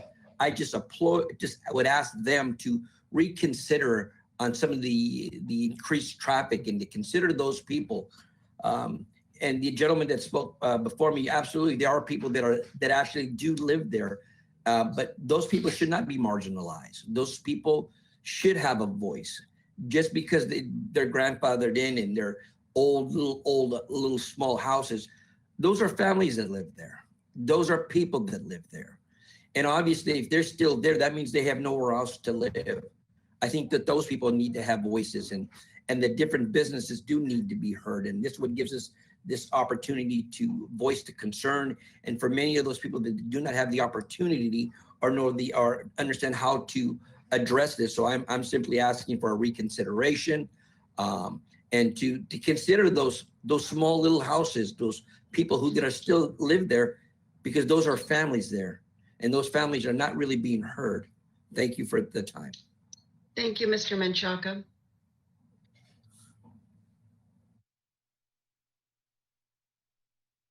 Our next speaker is Tino de Guevara. Tino, you have 2 minutes. Good afternoon, Chairman Schwartz, commissioners. I'm Tino de Guevara. I represent the Neighborhood Advisory Council and the Santa Barbara East Side Society. What we've all heard today is a summary of concerns from the neighborhood. And as we know, perception can be the reality. And so what we're hearing here is a lack of outreach, it seems, from the Marburg company. As good as they are about participating in community events, there is certainly more that they could do in reaching out to those individuals, residents, and businesses who are experiencing safety issues with homelessness, lack of lighting, lack of sidewalks. There's some basic things that Marburg, I think, needs to step up as a major company and address. We're also, the question is, what is Marburg really going to do? Is this really just another project for them to put a feather in their hat? Or are they really interested in beautifying the community and making it a better place? Actions speak louder than words, so I am not completely convinced that they are going to do the right thing here. And as we all really know, that there is a legality that was spoken to. Yes, things are all legal, but what is the visual and visceral impact on our community on the east side? And being a resident here, I have to say that there are a lot of people out there that have experienced this dust, pollution, and unsafe environment. So I think this is an opportunity for Marburg to keep going correctly. And if not, then this project should be postponed until such amendments are made. Thank you very much. Thank you, Mr. Guevara.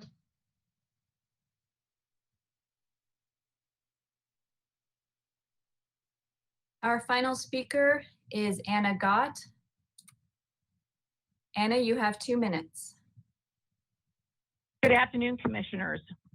Are any of you familiar with mixed use? Well, mixed use includes commercial and residential uses. Directly across the street is a mixed use facility. It's actually in the street files, and it says that the building at 121 South Quarantina is an industrial condominium. But the staff report says there's no residential uses in the area, which is factually incorrect. Marburg apparently now operates a cement and asphalt crushing facility as of 2013. I don't know that an CDP was actually issued for that or if that was correct. So this really does sound like an enforcement case, and it also sounds like something that needs to be reported to OSHA as well as the EPA. The section 6 of the paragraph discusses, the second paragraph discusses M1, and it talks about preserving and protecting the surrounding residential land uses. I don't think the city or the planning department has done that. And I just have to ask, you know, what exactly is the use? Because in some cases, we're told that this is going to be a warehouse that's going to have toilet paper and paper towel. But then someone, one of the presenters actually says it's going to be an employee break room. And then, you know, another one actually says that it's going to be for staging. So I don't know what the use is, and it really does sound like this is going to be another bait and switch. So what I think you need to do is really use a lot of conditions of approval and make sure that the project is what it is. And I really don't think that it complies with the municipal code in terms of 28.72.030B, where it says we're not supposed to have noxious odors, gas, or waste. Thank you. Thank you, Ms. Scott. That's going to conclude public comment, correct, Ms. DeBusk? No additional public speakers today? That is correct. I don't see any additional hands raised. And so Ms. Fennessy, if you could let us know about public comment, written public comment that has been received for this item. We did receive written correspondence. We received 32 public comment letters that were distributed prior to this meeting. Thank you. Thank you, Ms. Fennessy. With that, we are going to take a 10-minute health break. So we'll be returning at 3 o'clock. We're in recess. See you all shortly.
for May 20th, 2021.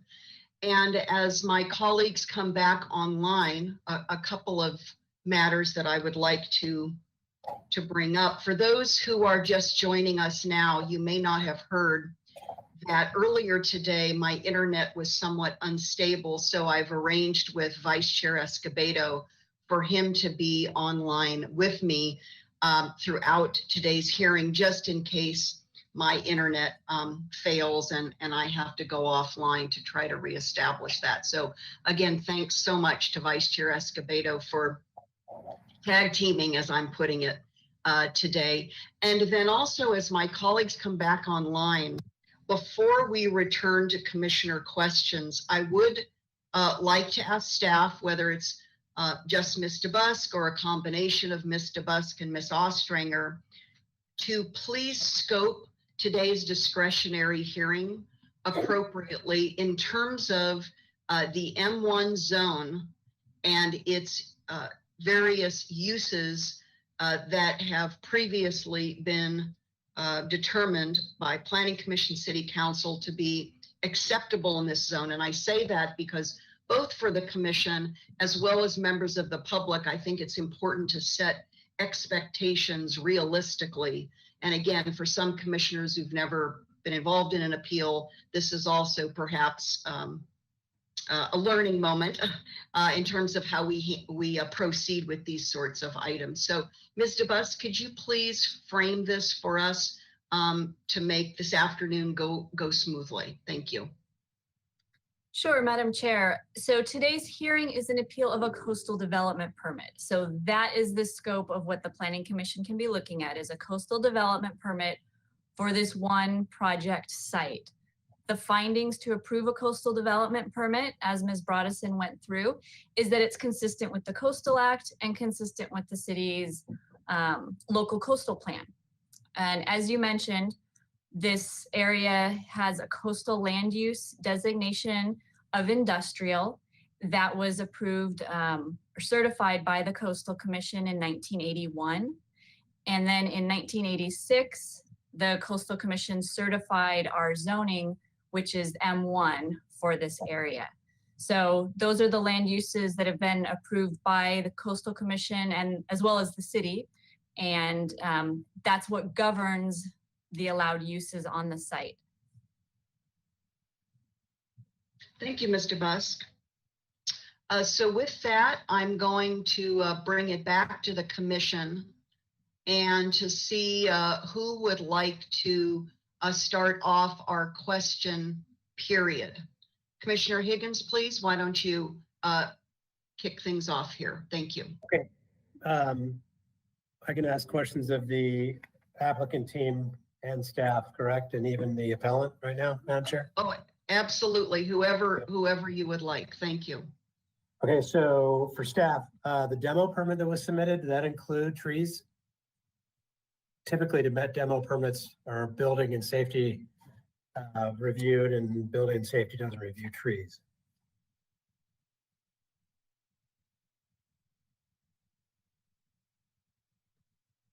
Chair Schwartz and Commissioner Higgins, yes, the demolition permit did identify the removal of those trees as well. There are times when removal of a tree does require a permit from the Planning Division.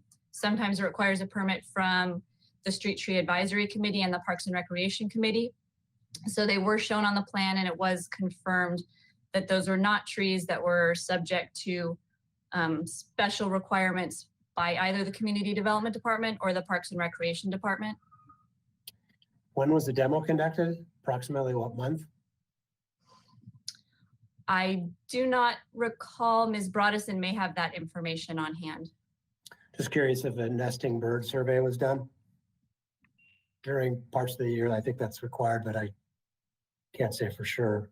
I think it may be species specific. I don't know. Does anybody know? Commissioner Higgins, under the Migratory Bird Treaty Act, you are always supposed to be looking to see if there are nests, but because we don't have any conditions of approval that go along with the demolition permit, there's no specific condition that would have required a bird survey. Maybe somebody from the applicant team can address whether or not one was done. Chair Schwartz, Commissioner Higgins, I'm not aware of that. I'm looking at the time frame. The demo permit was issued on June 17th of 2019, though. And when were the trees removed? What month? And who's speaking? This is Robert Forizonde, General Counsel for the applicant. And do you know when the demo was done on site? I do not, I'm sorry, I do not have that information, but the permit was issued on June 17th, and it most likely was completed before August 30th because the permit to remove the underground storage tanks that were on the property was issued on August 30th of 2019. Okay, can you pronounce your last name again? Forizonde. Forizonde. Thank you. This is a question for you or somebody from the applicant team. The staff report states that this is on page 3 of the staff report under project operations. Operations at the project site would consist of surface storage areas for equipment and vehicles to create more space at the adjacent Marburg sites to improve overall operations. And there's some additional statements in the staff report that substantiate that this is connected in some form or fashion to other operations that Marburg is conducting down there, but you specifically said the opposite during your remarks. So can you help me understand, is this offloading existing operations or is this truly a standalone operation? Yes, Madam Chair, Commissioner Higgins. Yes, the operation is we are going to take some of the stress off other sites and park vehicles here. There will be no operations going on here. So the taking of trash or processing of trash or liquid waste or any of that, there's not. This is simply a staging facility for vehicles and equipment. And then tied to that, the vehicles that will be parked on this property, there'll be this space for the employees to have, a bathroom and a break area.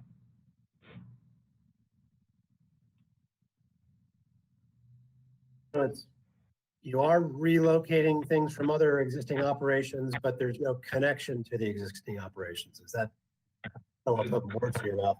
That's kind of what. Well, yeah, no. So we have we store. I'm sorry again, Madam Chair, Commissioner Higgins. So we have storage. So there's multiple facets to this business, right? We saw some videos of the processing of the trash, the processing of the recycling, and things of that nature. But then there's also these vehicles that you see driving around every week around the neighborhood, picking up your trash from your home. Those vehicles need to be stored somewhere. They need to be parked somewhere. And that's what the primary purpose of this development is, to simply store those vehicles. So instead of storing them somewhere else, and one of the public comment mentioned our location out on Overpass Road and other places, it's simply moving where these vehicles will be stored. So there's no activity going on site. It's storage and nothing else. Okay, so thank you. Maybe for Ms. Ostranger, for staff, are you comfortable that there's no connection to a greater sort of next door operation from a CEQA standpoint? Sort of thought there was some tests that you could apply to your CEQA exemption as to whether or not this is part of a greater project. And I don't want to drag Ms. Ostranger out if I don't have to. So Ms. Peugeot, if you want to take that. But we can't hear you. You're still muted, I think.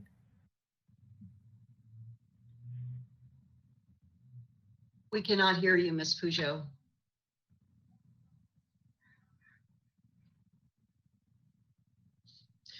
While we're waiting for Ms. Peugeot, Commissioner Higgins, I think what you're also asking about is referenced on the first page of our staff report under project operations. The second sentence begins, operations at this project site would consist of, and then there's a description. So with any further answer from staff, I just wanted to reference that for us. Ms. Peugeot, or is your audio back on? No, we still cannot hear you. Why don't you close your webcam and see if that helps with everything. Come back, maybe exit and come back, and we'll continue on with Commissioner Higgins and come back to you. Thank you. Okay. Yeah. So to the applicant during the show, staff hearing officer hearing, the Ms. Reardon asked,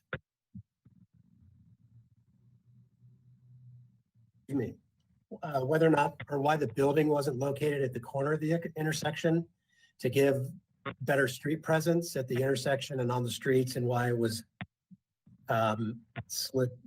located down south on Quarantina. Can you respond to that? Because the answer that was given at the show hearing was not very convincing to me.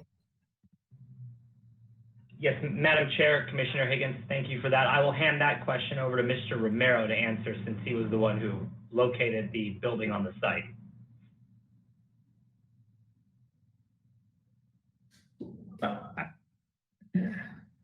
Can you hear me?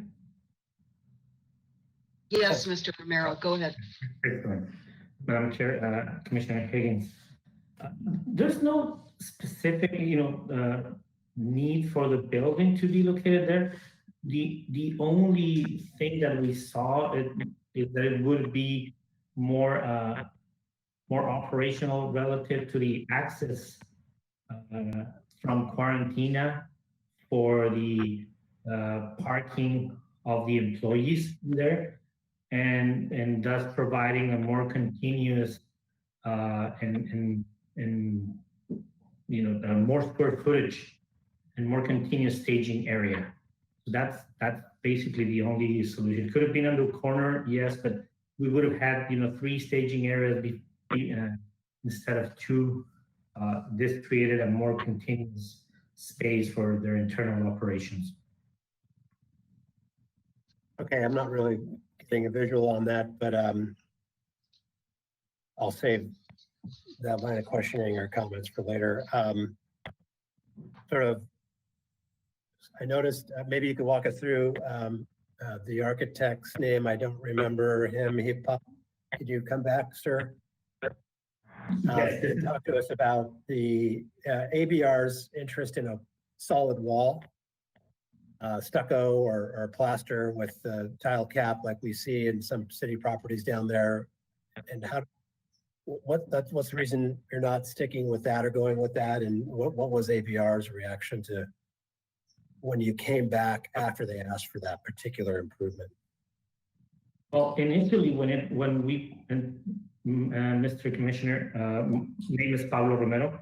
So when we initially presented this prefabricated system, the discussion points were, number one is that it's also it's a solid element, which was the first requirement from the ADR. The ADR recommended that we provided a solid wall, first of all, in lieu of the changing fence, which we had originally proposed.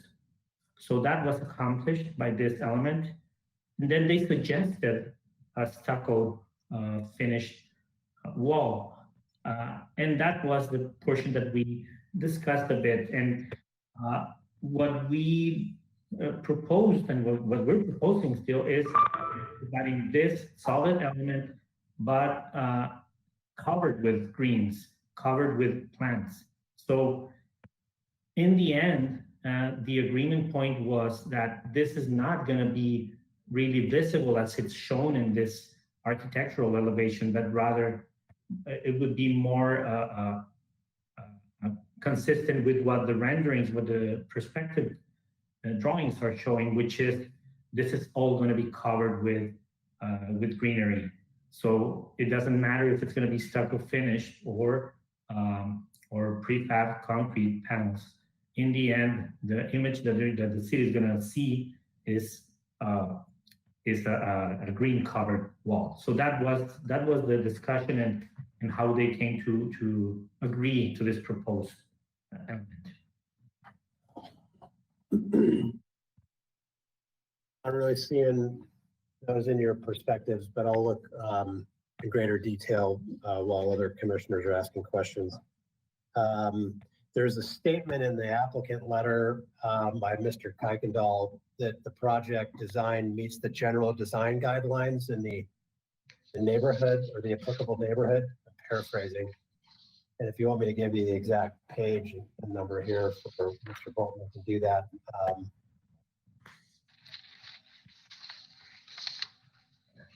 It's towards the end of this staff report. Mr. Bolton is going to be page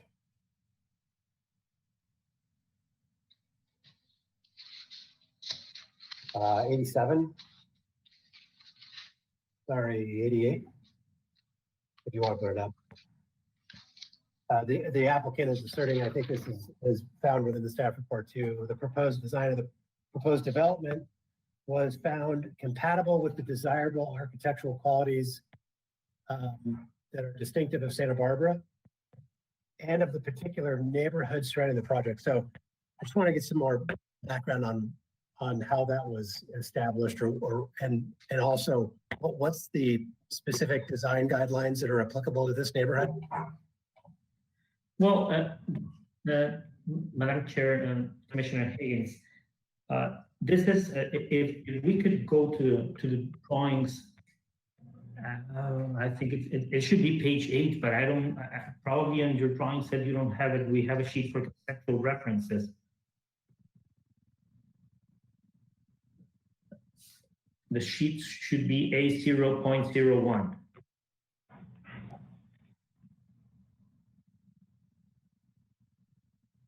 It's not in that drawing set. Okay, so I'll try to describe this. Per the compatibility analysis criteria, we presented an analysis of multiple buildings in the neighborhood that are, thank you so much. Probably the images are a little bit better if we could zoom out slightly. So we showed multiple buildings that do show the vibe of what we're addressing, and these are utilitarian buildings. Some of them minimalistic in their approach, some of them with a slightly more contemporary approach. Some have metal siding panels and some others stucco, but in the end, it's all an industrial neighborhood with that imagery as part of what's being felt through it. So this was the slide or the plan that was presented before the ADR, in which we presented some reference buildings, and basically they agreed that this is consistent, and that's what they signed into the June 1st minutes, that it is consistent with the imagery, with the massing, and with the distinctive elements of the area. And it's not it's not adjacent to any landmarks or impacting any scenic public vistas. So all in all, it was approved as part of the compatibility analysis criteria. What's the design guideline reference or document maybe for staff? We don't have a neighborhood design set of guidelines here in this location. So we're referring to what?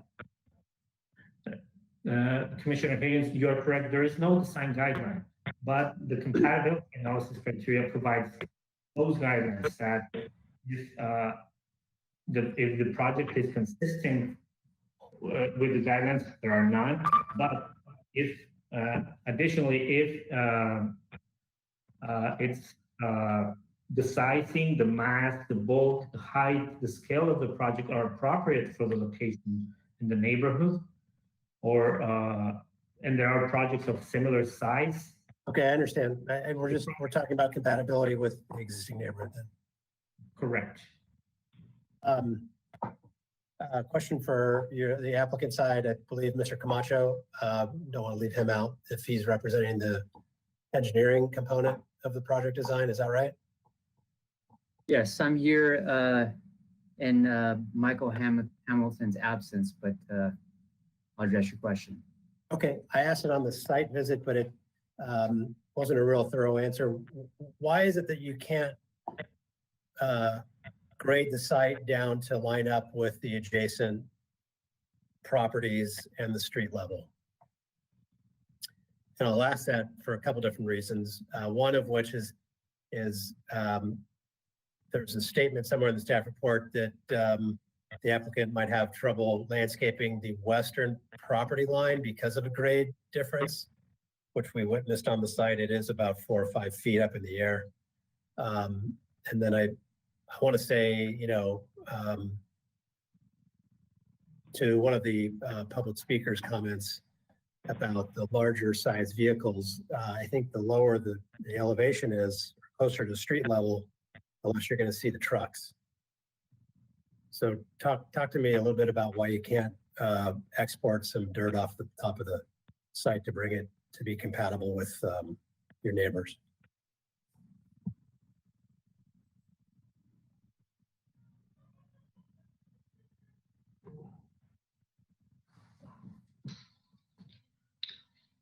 Do we have Mr. Camacho available still? Sorry, I thought I clicked on mute. Sorry about that. Yeah, so to answer that, can you hear me okay? Okay, cool. So to answer that, the site is currently in an export situation right now. There's approximately about 3,000 yards of export.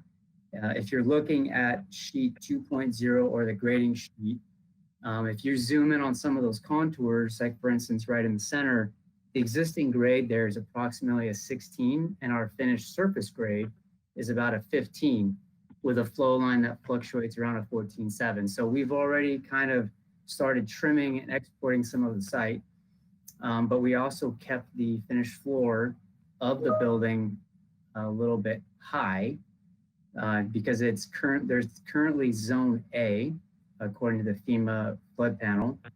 And then also we're trying to mimic the existing drainage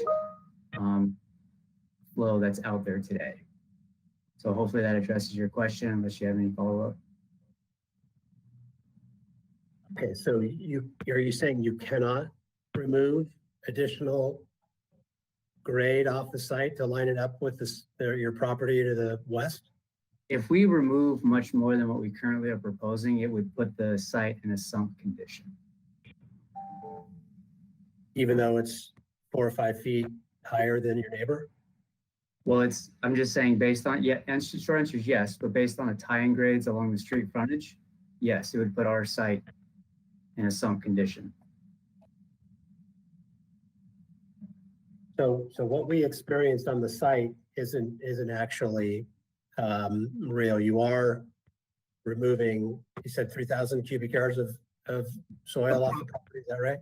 Approximately 3,000, yes. And that's going to drop the grade of where we were by, can you just give me a layman's, is that going to drop it? Layman's terms, we'll say 2 feet, because there's a point at which it's 17, we have a 15-foot contour there, about 2 feet. Okay, thank you for clarifying that, because I think, as Commissioner Wiskin pointed out, the staff report indicates 2,000 yards, and it was referenced on the site visit that it would balance. So all of that is inconsistent. So let's try to maybe clean that up if we can for the record somehow, Madam Chair. Those are my questions for now. Thank you. Commissioner Higgins, Ms. Peugeot, I think, is back with her technology working. Did you want to return to her before we go to Commissioner Wisdom? Hello, Commissioner Higgins, Chair Schwartz. I want to go back to the question about CEQA and the scope of this environmental review.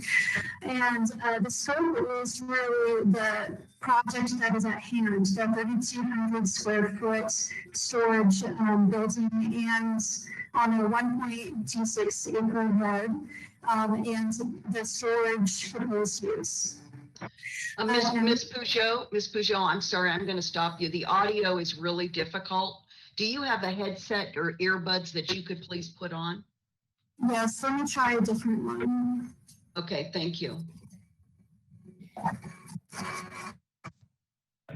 Commissioner Schwartz, while we wait for Ms. Peugeot, I do have an answer to Commissioner Higgins' earlier question about when the trees were removed. Oh, excellent. Go ahead, Mr. Forizondo. Yes, thank you, Commissioner Schwartz. Commissioner Higgins, or Chair Schwartz, Commissioner Higgins, the trees were removed on September 17th, 2019. Thank you. That sounds like the right answer. Ms. Peugeot, how's it going on your end? Should we just move on and you'll continue to work on your technical support issues? How is that now? Is that a better microphone? That's better, yes. Okay. Excellent. Yes, so the scope of the environmental review was the project at hand, which is the 3,200 square foot structure and proposed storage use on a 1.26 acre lot. And with that, with CEQA, we analyzed the existing conditions. So what's on site today, and then we look at the delta of what's proposed. And that does not include other Marburg uses that were previously permitted or their entitlements. We're really looking at the site itself and the proposed uses with this project. The air quality threshold is 10,000 square feet for industrial uses, and the proposed structure is 3,200 square feet. And so that's the factor that went into it. Again, we're looking at the proposed storage use and not the uses associated with other Marburg uses. You're convinced that this project is not related to other Marburg properties or uses in the neighborhood? Well, we were looking at the storage use in particular, and not since solid waste processing is not proposed, or those types of uses are not proposed at this site, we don't consider that as a cumulative impact, because we're looking at the storage use alone. Okay, thank you. Thank you, Commissioner Higgins. Commissioner Wisdom, would you like to go next with questions of any of the participants today? Chair Schwartz. Thank you, Matt. I apologize, Commissioner Wiscombe. Before you get started, I did just want to remind the commission that Julia Peugeot does have to leave a little bit earlier. So if it's possible for us to kind of coordinate comment or questions to get the environmental related questions done earlier, that would be helpful to make sure that she's available to respond. Thank you for that reminder, Mr. Busk. So one moment, Commissioner Wiscombe. So colleagues, if any of you have questions for Ms. Peugeot, please be prepared. And so I'm going to ask Commissioner Wiscombe if you have any questions for Ms. Peugeot, let's tee those up right now. Could we come back to you, Commissioner Wiscombe, just to ask the other colleagues? Colleagues, anyone else have questions for Ms. Peugeot, since she has a time constraint and will have to leave soon? I'm just going to look down here. Vice Chair Escobedo or Ms. Bonderson, Lodge, Reed. No, I'm not. And I don't know if Commissioner Bonderson is on, or if Commissioner Bonderson, any questions for Ms. Peugeot before? No, okay. Okay, thank you, Ms. And I don't have any questions for you either, Ms. Peugeot. Thank you for joining us today. Okay, now we're back to Commissioner Wiscombe. Thanks for your patience, Commissioner Wiscombe. Thank you, Madam Chair. I think my first question is for Ms. DeBusk, and this is for the benefit of the public and my fellow commissioners, if she could come back on.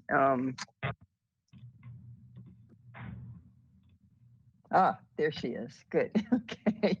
I actually sent you an email about this, but I think it would be good to just disclose to the whole commission what our options are today for this. That's the question I asked you. You know, we can deny the appeal. I don't want to put words in your mouth, but uphold the appeal, or we can modify shows C of A. Is that so? Ms. DeBusk, could you just give us a little background on that, please? Yes, that is correct. You actually have the range of options. You can uphold the approval. You can modify the approval, either through adding conditions of approval, you know, asking the applicant to return, you know, to continue, redesign, whatever it may be, or you can uphold the appeal, thereby denying the project. So the full spectrum is available to you. The issue is, you know, how can you make the findings? And so any changes would need to be related to whether or not you can make the findings. And then if we deny the appeal with modifications to staff hearing officers' conditions of approval, then they become planning commission's conditions of approval. Is that correct, Ms. DeBusk? That is correct. Even if you don't modify them, the staff hearing officer conditions will become your conditions of approval. Okay, okay, You that's will have great. a new resolution with whatever decision you make today. Thank you. And then I appreciate that clarification, because I think that's important for us as we go into deliberations. And then one more question for you, Ms. DeBusk. What may one take as a measure if to ensure if the site is not being used as it is proposed to be used? What is the procedure to deal with that? Commissioner Wiscombe, just to clarify, so if, let's say they get their building permits, they're operational, and then something changes in the future. Let's say they start cleaning restrooms on the site. Let's start there. So to a degree, it depends on how specific the conditions of approval are. You know, what the project description is and how far the proposed use is deviating from that. We will look at allowed uses, though, and the conditions of approval to make a determination, has this strayed beyond what was approved? If it has, there's a couple different options. It may be that we look at it as substantial conformance question, you know, what level of substantial conformance review? As you know, a level 4 means we bring it back to the commission and we ask you, what do you think? Ultimately, the community development director makes that call. If it's gone beyond that, then it would require either an amendment to the coastal development permit or possibly a brand new coastal development permit, just depending on how different the use is from what was approved. Okay, thank you for that answer. And then just one last question for you. On the staff hearing officer's conditions of approval, this was on page 50 of 112 in our packet and 4 of 10 in their I gotta go there. Yeah, and this is the Quarantina street. The conditions of approval have 10 street trees, but there are only 9 shown on the plans that I see, unless the 10th is that brachychiton right at the corner. I just wondered if you have any history on that, or is that what's being included? I do not know specifically. I would need to double check the plans to see if that was including the one. There is one that's right at the corner, and so I'm not sure if they considered that on Quarantina or on 500. Yeah, I'm just looking. I don't know what they how many trees they said on 500.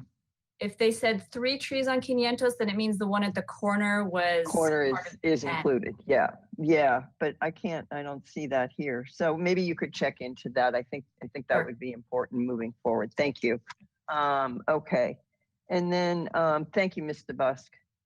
And okay, so I want to go to the applicant team.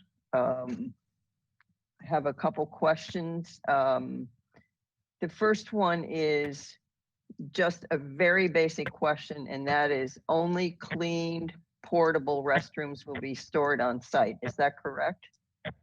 That may be for Mr. Well, I don't know who it's for. Yes, thank you, Chair Schwartz, Commissioner Wiscombe. This is Robert Forzande. Yes, only clean portable restrooms will be stored on site. We have a separate facility elsewhere that we clean everything there. So there will be no cleaning of whether it's vehicles, portable restrooms, or anything else. There will be no cleaning on this site. Okay, thank you for that answer. I think that's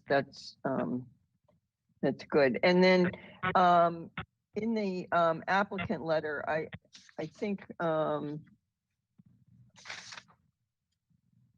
this might be for Mr. Romero or perhaps Mr. Is it Camacho? Forzande. No, it's the engineer. It's either for Camacho? Mr. Romero. That's Yeah, correct. Camacho. Okay, yeah, okay. The applicant letter on page 85 of 112 states that construction staging would likely be necessary along south Quarantina frontage of the property. Yet one of the conditions says E2 on page 107 of 112 says that the staging must be on site. So I just want to make sure, is it your intention that there will be no staging allowed in the right of way? I'll take a stab at that, and then someone else can follow up if I missed anything.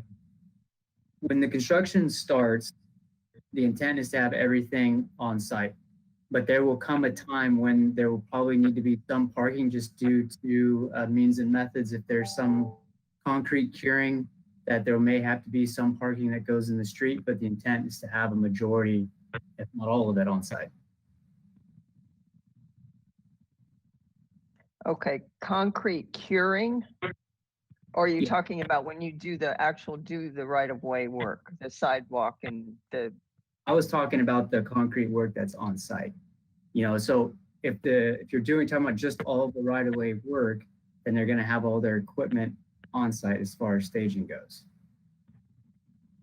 Okay. So when do you anticipate that you will have to be in the right of way for staging? I'm not following it. Well, it just depends on how they're planning to do their actual construction. I mean, if they have their graders, obviously those are all going to be on site. I would say for the most part, they will all be on site, but there may come a time where they may have to be in the right of way. But probably when it comes to the off-site improvements is where you'll have equipment in the right of way. Okay, you're aware that you need a permit to do that? Yes, any work within the public right of way, yes. Okay, or staging in the public right of way according to the conditions of approval? Correct. Okay, great. And then I want to move on.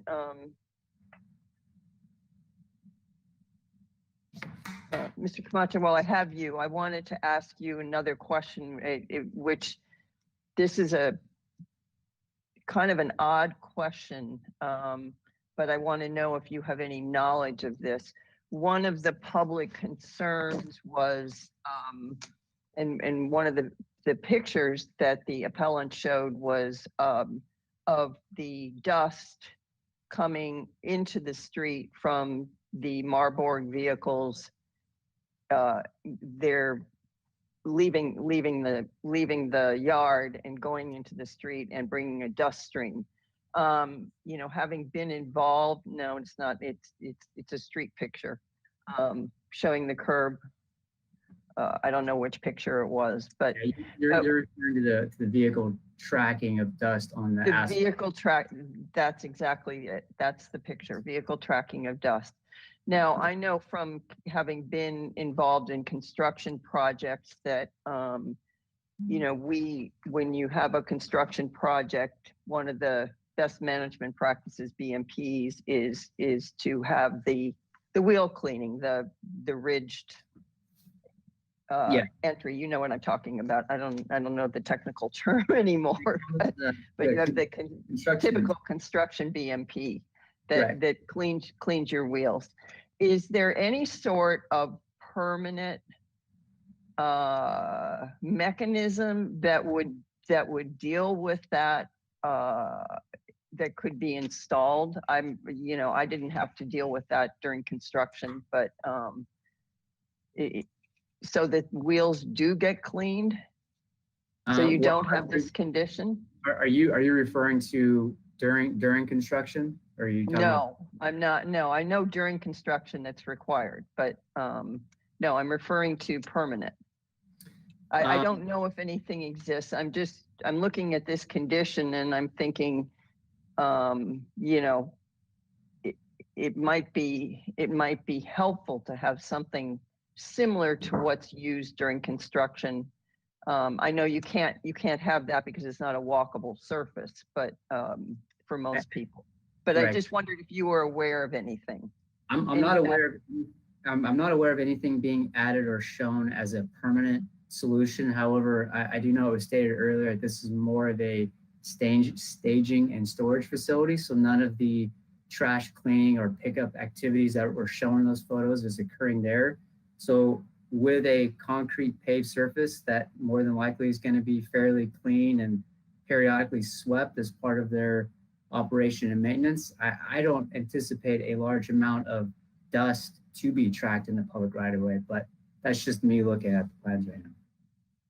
Okay. Thank you for that. Okay.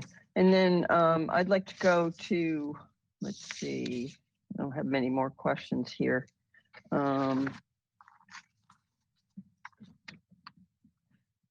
Okay, just a couple questions for the landscape architect. That Mr. DeFore, is that right? Is he with us? Yes, he is here. He's on his cell phone, but he should be chiming in right now. Okay. Or even maybe Mr. Romero can answer these questions. I don't know. I might.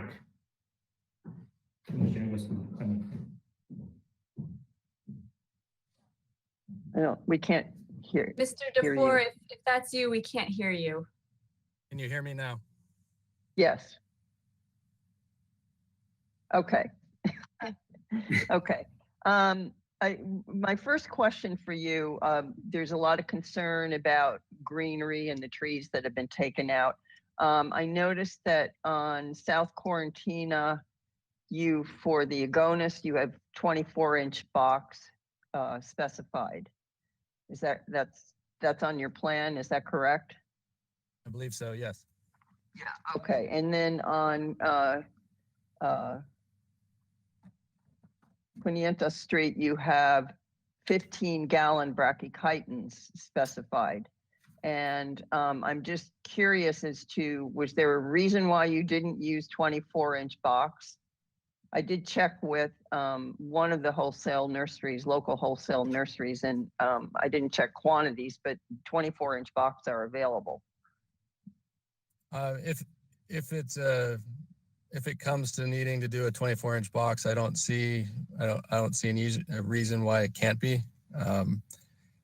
Some tree species, you actually get a little bit faster growth sometimes when you put in the 15-gallon, because you haven't dealing with the wrapped taproot. But on this particular tree, I don't foresee that being an issue. Okay, that's what I wanted to know. If you had a particular reason for not using 24-inch box, so you think that would be okay? Yeah, if that was if that worked out for the group, yeah, I have no issues with that. Yeah, I mean, it's going to add some cost, but I calculated it and it was about, I think, $700 or something like that for the brachychitons, not the internal ones, but just the 4 that are shown along the street there. And then my next question, and I don't know if it's for you, Mr. Romero actually spoke of it. He talked about the perimeter wall and landscape enhancement treatment of the wall will contribute to the landscape. And I wondered, have you detailed any of this yet? Has ABR seen any drawings, specific drawings of what you're proposing this to look like? I believe the architect has a drawing on a sheet for this wall. Pablo, maybe I might direct this one to you towards you. Is it the rendering or? No. It's based on my understanding, it's going to be a precast. The wall has post mounts, so it's not like a linear spread footing or foundation like a wall, but so it's a fence in the sense that it of the construction, but it is more of a stronger, robust material, I gather. L 1.0. It's sheet 8 0.03. That's the one that shows the section.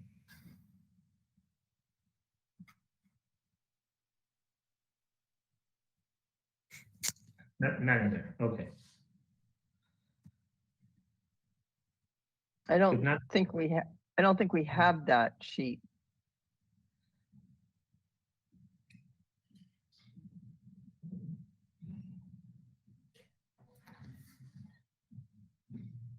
So are you proposing vines on the wall, or and is there at-grade planting other than the street trees?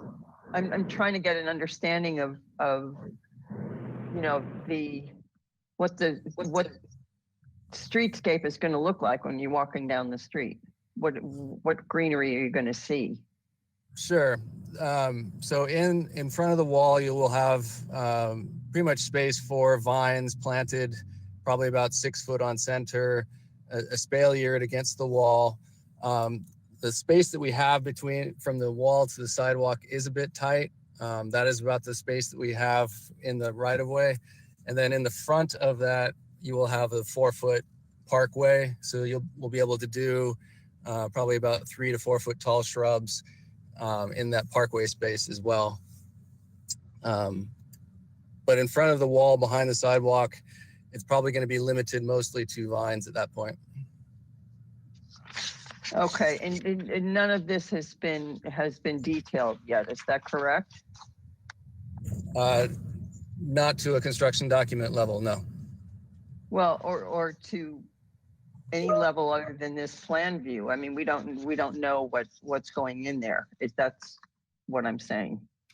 So I know that ABR asked for said to provide substantial planting. So I'm just trying. Are they happy with the landscape plan that you've presented, or are they going to be looking for more? We received the comments, and I believe we got initial approval from ABR with regard to these vines as they stand. As you know, we will be returning back to ABR, and so if that is a comment or issue, I guess that would come up at that time. But at my understanding, it hasn't become an issue at this time. What species of vines are you proposing? I apologize. This meeting ran a lot longer than I thought, and so I'm actually on my phone driving to get my son because the school is letting out. So I don't have the plans in front of me, the legend. If it's on the legend, it's probably the only vine that's on the plans. Okay. I'm looking, Chris. I'm looking. Mr. Bolton, maybe you could, there's the legend. Okay. Okay. Oh, here it is. Okay, I found Commissioner Wiscombe, one of the only vines I see on there is a yellow trumpet vine. If Okay. our landscape architect could confirm. Okay. Commissioner Wisdom, and there's also creeping fig.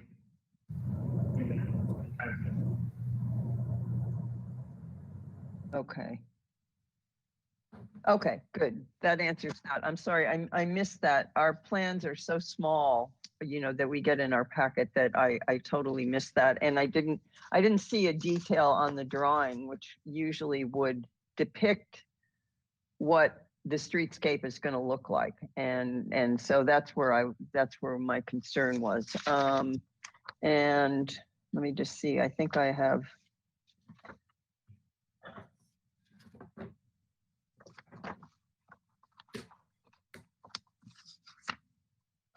Yep. Madam Chair, those are all my questions. Thank you. Thank you, Commissioner Wiscombe. Who would like to go next with questions of any of the participants we have with us today? Commissioner Lodge, you're right next to me, so would you tag you're it? Would you like to go next, Commissioner Lodge? I might as well. Okay, very good. Thank you. Thank you, Madam Chair. With all this discussion about what is going to be planted in front of the wall, has me wondering, as Commissioner Wiscombe has been. Sheet A302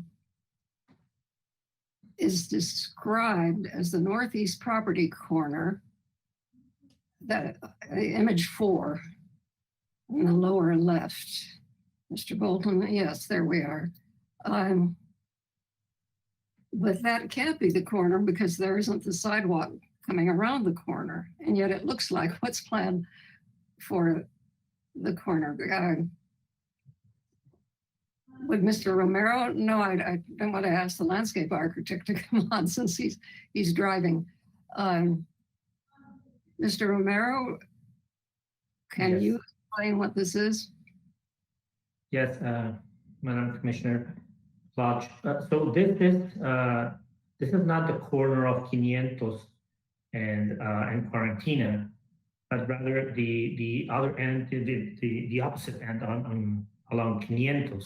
So this is as the property meets the adjoining property from Marburg, where all the CRG operation takes place. Okay. Okay. Thank you. Now I understand that. Okay, so it's down Quarantina then. That's correct. And the building, this is the end of the building that is proposed for this project. Okay. That is correct, Madam Commissioner. And this is one of the comments that the ABR asked us to address, was that the building be made part of the street. So instead of being behind the wall, that the frontage be the building itself as much as possible. So this is part of that response. Okay, and then in one of the elevations, it wasn't clear to me, but it looked as if the building comes right up to the back of the sidewalk. Is that correct? Or is there space between the building on Quarantina? There is space between the building and the sidewalk. This is landscaped. If we could take it to sheet A101, please.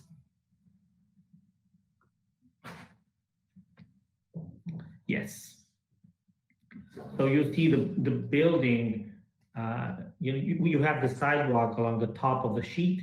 And then you have a strip of landscape area, some planter, and then the building. Okay, but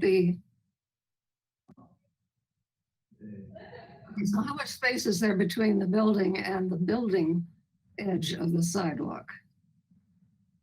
Excuse me, say that again?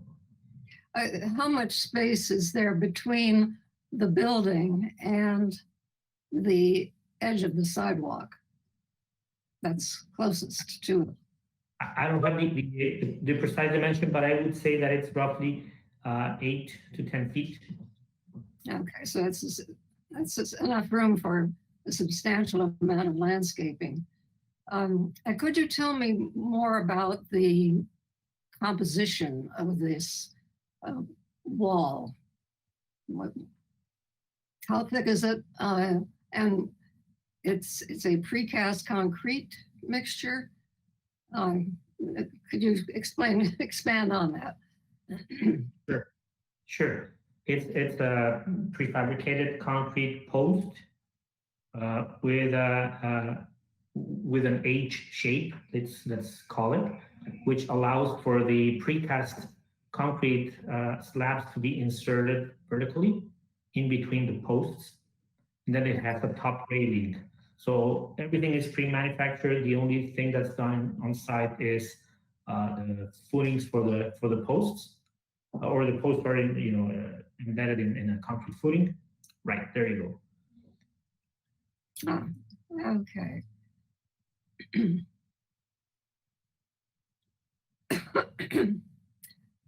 Thank you. And let me see.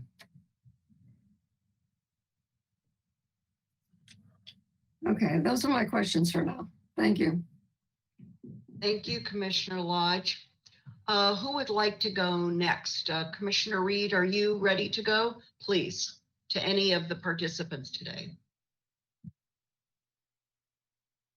Thanks, Chair Schwartz. I don't have a lot here. I think for the benefit of the public, since it came up briefly in the site visit, if staff could go into a bit more detail on why the eucalyptus tree needs to be removed. I think it's relevant considering tree protection, especially for mature or visually important trees, or policy under the coastal land use plan. So I'm just curious if this removal can be avoided.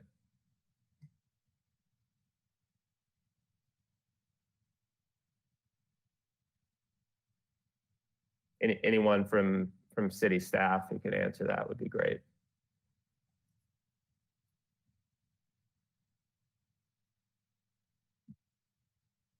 Commissioner Higgins, I actually think it would, if it's the eucalyptus that's shown in the middle of the driveway, I think it would be more beneficial to hear from the applicant as to why their driveway is located in that position. It is in the middle of the sidewalk, so sidewalk would need to be routed around it if it was to remain, assuming there wasn't also a driveway running through it. Real quick, are we talking about the eucalyptus or the locust tree? Eucalyptus. Which is, as my understanding, that is on Quarantina and Correct. not affected by the driveway. That one, the sidewalk is landing right on top of where the tree is, and the tree trunk is very large. It's probably a 3 or 4 foot diameter. So I suppose we could save it, but we'd have to go with an attached sidewalk at that point, and you would lose a fair amount of parkway. But even saying that, I don't know, looking into the root structure and whatnot, it would be a feat to save it. Okay, thank you. While I have you, ABR, I think in their first review, suggested a 6 to 8 foot wall. Was there a reason you guys didn't adopt an 8 foot wall versus the 6 foot on the plans?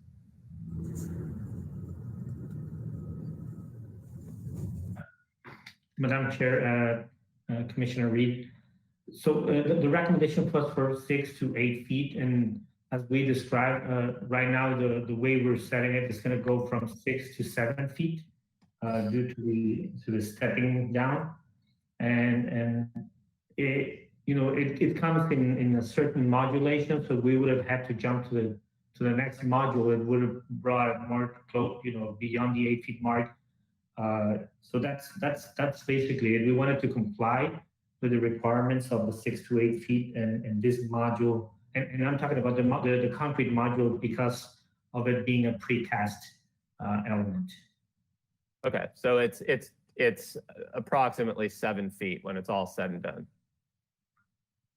And again, it would be 6 feet minimum at the lowest points, which would be very few. But most of it's going to be around 6'6" and reaching up to 7 feet. So the average would be 6'6". Okay, great. And last question, parking concerns came up in the site visit. Has the applicant considered voluntarily adding additional on-site parking beyond the 6 required spaces? Thank you, Chair Schwartz, Commissioner Reed.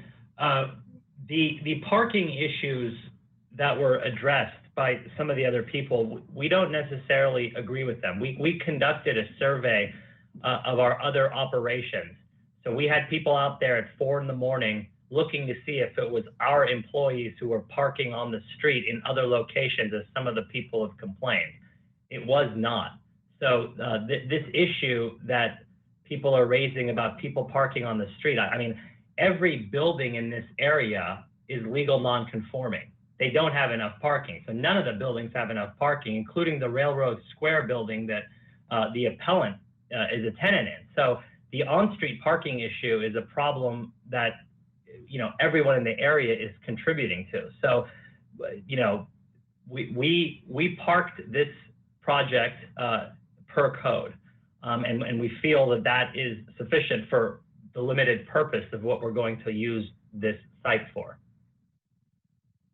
And would it be a major disturbance to your project if additional spaces were added?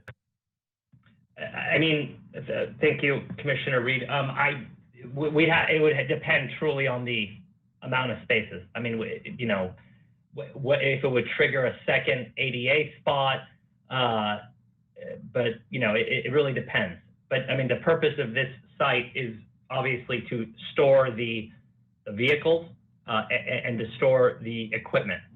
Any additional spots will impede on that ability and take away from the express purpose of this project. Understood. Thank you. That's it, Chair Schwartz. Thank you, Commissioner Reed. Commissioner Bonderson, would you like to go next with questions of any of our participants today? Yes, thank you very much, Madam Chair. I'm going to follow along the parking question along so we can keep the same speaker, although I have to ask you to remind me who you are because I can't see you. Who was just the most recent responder to Commissioner Reed? Yes, Commissioner Bonderson, I apologize again. I've been before you, this commission, so many times with video, and I have no idea what happened today. But my name is Robert Forzande. I am the general counsel for the applicant. Yes, thank you so much. I'm following along. I know who you are. I just didn't know who was the last person responding. So I'm going to keep you here with me. And I'm curious to know a little bit more about the way that this site is being used and how many employees are expected to be serving this this project, this site. So thank you, Commissioner Bonderson, Chair Schwartz. So this is simply a storage site. There's going to be minimal, if any, employees who will be based out of here. You know, when the vehicles are off site, no one's going to be here. It's going to be empty. And then there'll obviously be a few people, less than 6. I mean, it'll be less than the number of spots that we are providing who will be sitting here, you know, on a daily basis. And also to add to that point, I left it out after Commissioner Reed's last question, but we recently purchased a property on Quarantina Street that we just use it for parking. We purchased it and it was 30 off-street parking spots. So we're buying real estate solely to help. And we took that, we put the 30 spots, and the parking issue didn't get any better. So that feeds, and then again, that was further reinforced when we had our folks out there surveying the situation at 4 in the morning to see if it was our employees parking on the street or not. But we've tried everything we can to help the community, like I said, by purchasing real estate solely for parking purposes. I actually appreciate you volunteering that information and expanding on it further, because that was going to be my next question. I see Mr. Busk popped in. May I give you the mic?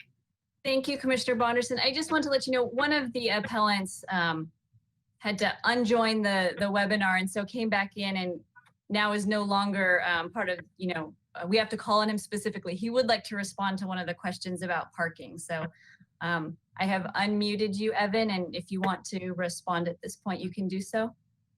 Mr. Busk, before he responds, just for us, for smooth handling of the hearing, I would like to suggest that the commissioners be in charge of directing their questions to particular participants. So in this case, and then I'll turn it back to Commissioner Bonderson. Commissioner Bonderson, whoever you would like to direct your questions to. Thank you. I'm going to continue with Mr. Forzando because of the direction we're going here.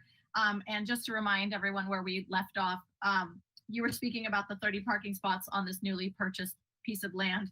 I was curious to know, is that just sort of land that you're currently using solely for the purpose of parking? I heard you say that it hasn't really solved the problem, but you're getting 30 cars or vehicles off the city streets using the parking. Is that correct? Commissioner Bonderson, Chair Schwartz, yes. So we are using that site solely and exclusively for parking. But the purpose in my message about that was after we purchased this lot and put those 30 spots, the issues in the neighborhood didn't change. So to me, that led to the conclusion that it wasn't our employees who were the ones parking on the street. It's other people in the neighborhood. Because again, the entire neighborhood is legal non-conforming. Nobody has a sufficiently parked to today's standards site. Thank you, got it. My next question is, because you have put so much emphasis on the use of this lot and it's come up a few times, my understanding as I wrote it down was that this is used for storage of vehicles and equipment. So my curiosity is, other than the traffic of picking up a vehicle, driving it off, doing the work and coming back and putting it back in place, is that the only on-site, off-site traffic on a daily basis that's expected here? Yes, thank you, Commissioner Bonderson. Chair Schwartz. Yes, correct. So our vehicles and our portable toilets are serviced elsewhere. They're cleaned elsewhere. So our vehicles will leave in the morning. If it's time for them to be serviced or cleaned, they'll go to our other location where that takes place. That'll happen there. And then they will come home and find their home here for the evening and then rinse and repeat the next day. So that will be the only traffic coming in and out. Okay, and so when we talk about storage, it's storage of those big items, big trucks and big and portable toilets and so on. Is there any other kind of storage on the interior of the building? I heard you talking about that, looking at the plans. What kind of items are you storing inside? Yes, thank you, Commissioner Bonderson, Chair Schwartz. Obviously, there'll be supplies for employees. You'll see on the plans that are depicted on the screen currently, there's a break room, there's multiple restrooms, so there'll be supplies for that, and then just other general miscellaneous supplies. We don't have any particular plan for, it's not going to be any heavy equipment or any chemicals or anything like that.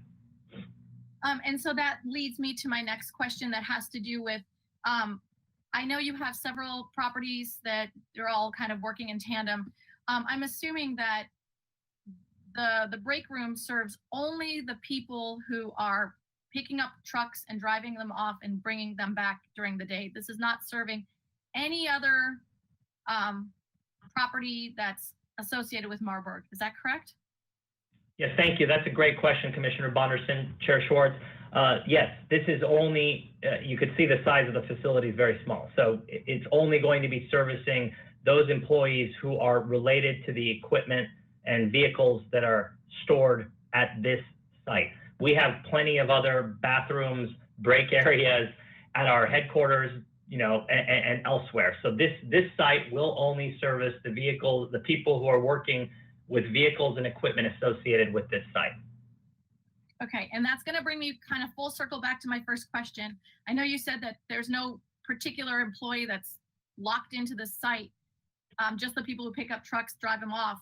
But do you have an estimate of how many people this building is designed to serve?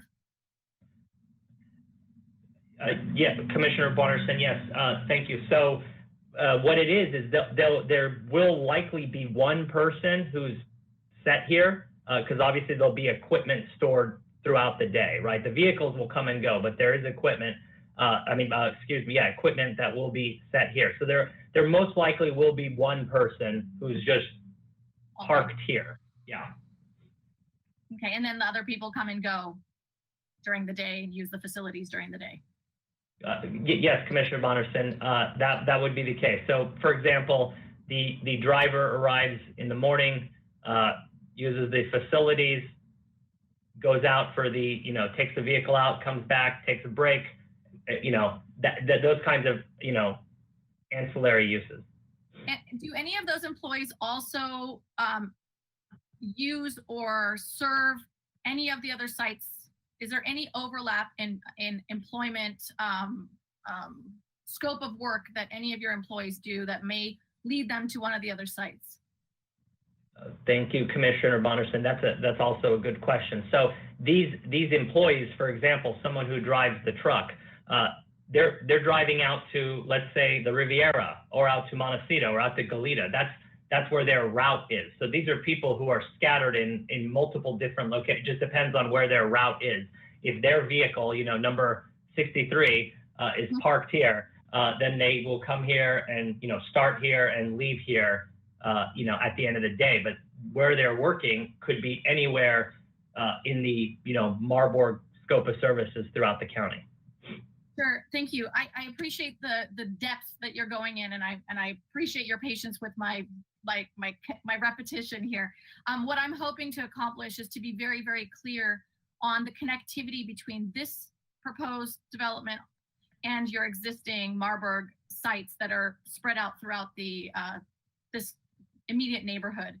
And so I just want to make sure that it's really clear to whoever may be listening, including myself, that the employees and the vehicles and other items that are stored here or that are coming and going from here, they're not actually going down the block to the other facilities, are they? Thank you, Commissioner. Yeah, thank you, Commissioner Bonnerson. Yes, the answer is no, they are not. These are vehicles that are going out throughout Santa Barbara County. These are portable restrooms that are being delivered throughout Santa Barbara County. These are not being used to process liquid waste down the street or, process trash or anything like that. Thank you. I sincerely appreciate that. I was trying to figure out any connectivity and any traffic that loops around directly from one site to the other. I hear you. They don't stay here, they leave and they return. Thank you. My next question, and I believe it was you, sir, when you were doing your presentation, you mentioned a potential interest or a potential idea in the future for a master plan of this area, since Marburg does own so many independent lots.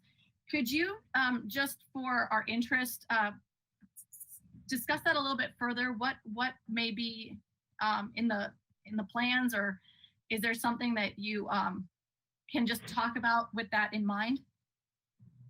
Yes, thank you, Commissioner Bonnerson. So we obviously have not put anything on paper or even wildly conceptualized it yet, but the thought, as we have acquired properties in this area for the last 50 plus years, it's gotten to the point where it might be more efficient to just do a master plan. And as acquisitions like this one have occurred, then yes, that thought has crossed our mind. But we have not put anything on paper yet. We hope, to do so in the future, but that has crossed our minds is what I was alluding to. I'll tell you, this is not a question, but I just want to say, I believe that will help your cause very much with the community, especially since there's so much pushback and also misinformation or misunderstandings. And I think that when you do provide some sort of vision for your company and how you are planning to develop, even if it doesn't quite work out that way, it will remove that idea of that piecemeal, that onion layer that keeps coming up. I think that's a very important goal. My last question has to do with architecture and design. I'd like it if we could please put image 4 back up. This is on page 71, if Mr. Bolton can help with that. Commissioner Lodge did already mention this image, but I'd like to know, from my understanding, looking from image to image, it was very hard for me to understand the separations that are being proposed between the different properties. So not on the street side, but on the interior of the lot. So when you look at image 4, you're looking at the building here at the edge of the property line. What's happening on the other side? Is there a fence? Is there landscaping, or is it open and connected to the next lot? Thank you, Madam Commissioner Anderson. No, there is fencing between this property and the adjoining property. If we could zoom in the image number 4, please. Right now, that is depicted as a chain link fence. You can probably just see the post on this one. The resolution is not great. Okay. Yes. So just to be clear, this flat gray asphalt is indicating the neighboring lot. Is that right? That is right. So the adjoining property has a driveway immediately after it. That's why that's being shown there. Okay, I was not clear about that. I appreciate the explanation. So there's actual closure. There's no gate or opening that connects the lots at this time, correct? With this design? None whatsoever, Commissioner. Actually, the ABR asked us to continue that solid fence along this property line, which we will. You know, at the next rendition, we will continue this solid prefabricated fence along that edge. Great. I'm actually pleased to hear that. And that is, just for confirmation, at 6 feet here. Is that right? And it will stay at about 6 feet between the two properties on both side and back? That is correct. 6 feet minimum. Minimum. Okay. And my next question, since I have you, is on page 3. There is some talk about ABR, and ABR was recommending a more Spanish style design. And I'm curious to know, well, how can I ask? Can this project become more of that Spanish style that they were recommending, from your point of view as the designer? Of course, Madam Commissioner, the fact of the possibility of turning this building into any architectural style that we want as a hypothetical, that's possible, of course. However, we found that it was more in compliance, you know, the proposed style that we're recommending is more consistent with what's surrounding the area. You can only find a couple of Spanish Revival style buildings in the neighborhood, whereas you know, this kind of utilitarian minimalistic buildings, that's what you can find, you know, on a consistent basis. So we thought this would go more along with what the neighborhood is representing at present time. And the ABR agreed with our assessment. Mm-hmm. You know, the reason I bring this up is because of my concern that you're proposing these so many vines and greenery to be ultimately hiding the facade. And instead of working so hard to hide the facade, why not create a more pleasant facade?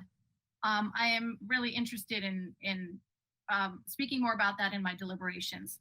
And lastly, with regard to the landscape plan that we currently have seen a few times, I was particularly interested in what kind of maintenance, like in other words, how are you proposing to be watering this and taking care of the landscape? Do you have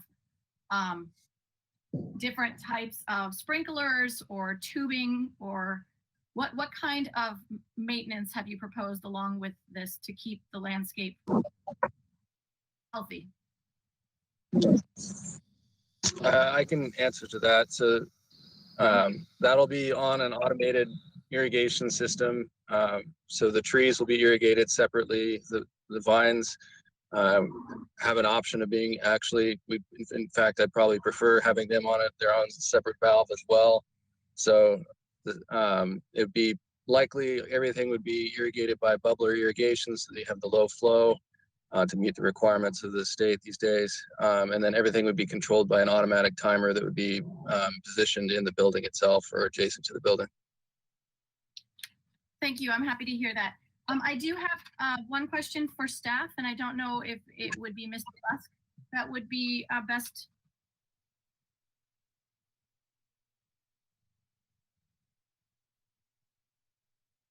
Hello. I was curious to know, there was a lot of talk in the public comment regarding M1 zone and light manufacturing zone, and that extensive list that was provided about what falls into that. Could you speak to us a little bit about how the Marburg facilities have fit into that? Hi, Ms. Ostringer. Maybe it turns out to be her mic, but could you speak a little further about how Marburg services and facilities fall into our M1 zone here in Santa Barbara? Commissioner Bonderson, for the project site, what they are proposing clearly falls within the uses. In fact, I would say many of the uses may even fall under our CM zone, which is kind of the zone that's a little bit more restrictive. As for the other Marburg sites, I cannot comment on them because I have not researched them, so I don't know if they went into an existing non-conforming situation or if they met the rules on their own. Thank you. That's all I need to hear. Madam Chair, I have a question for you. May I ask the appellant a question here?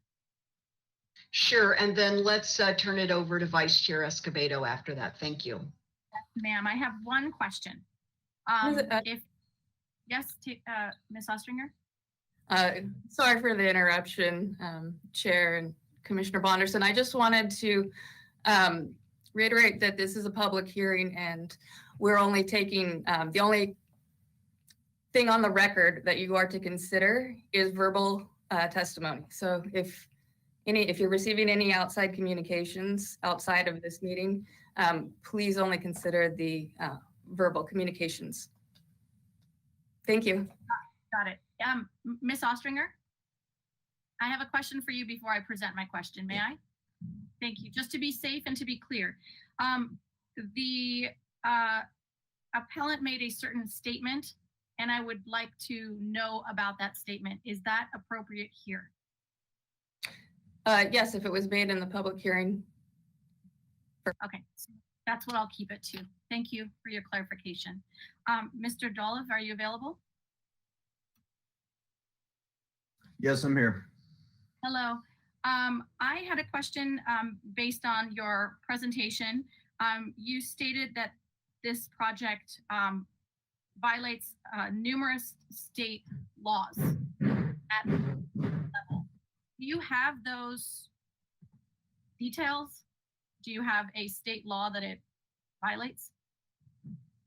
As far as what's allowed in the coastal zone in California, you'll go anywhere, you won't see this kind of land use. It's completely egregious, but I will get my own land use attorney.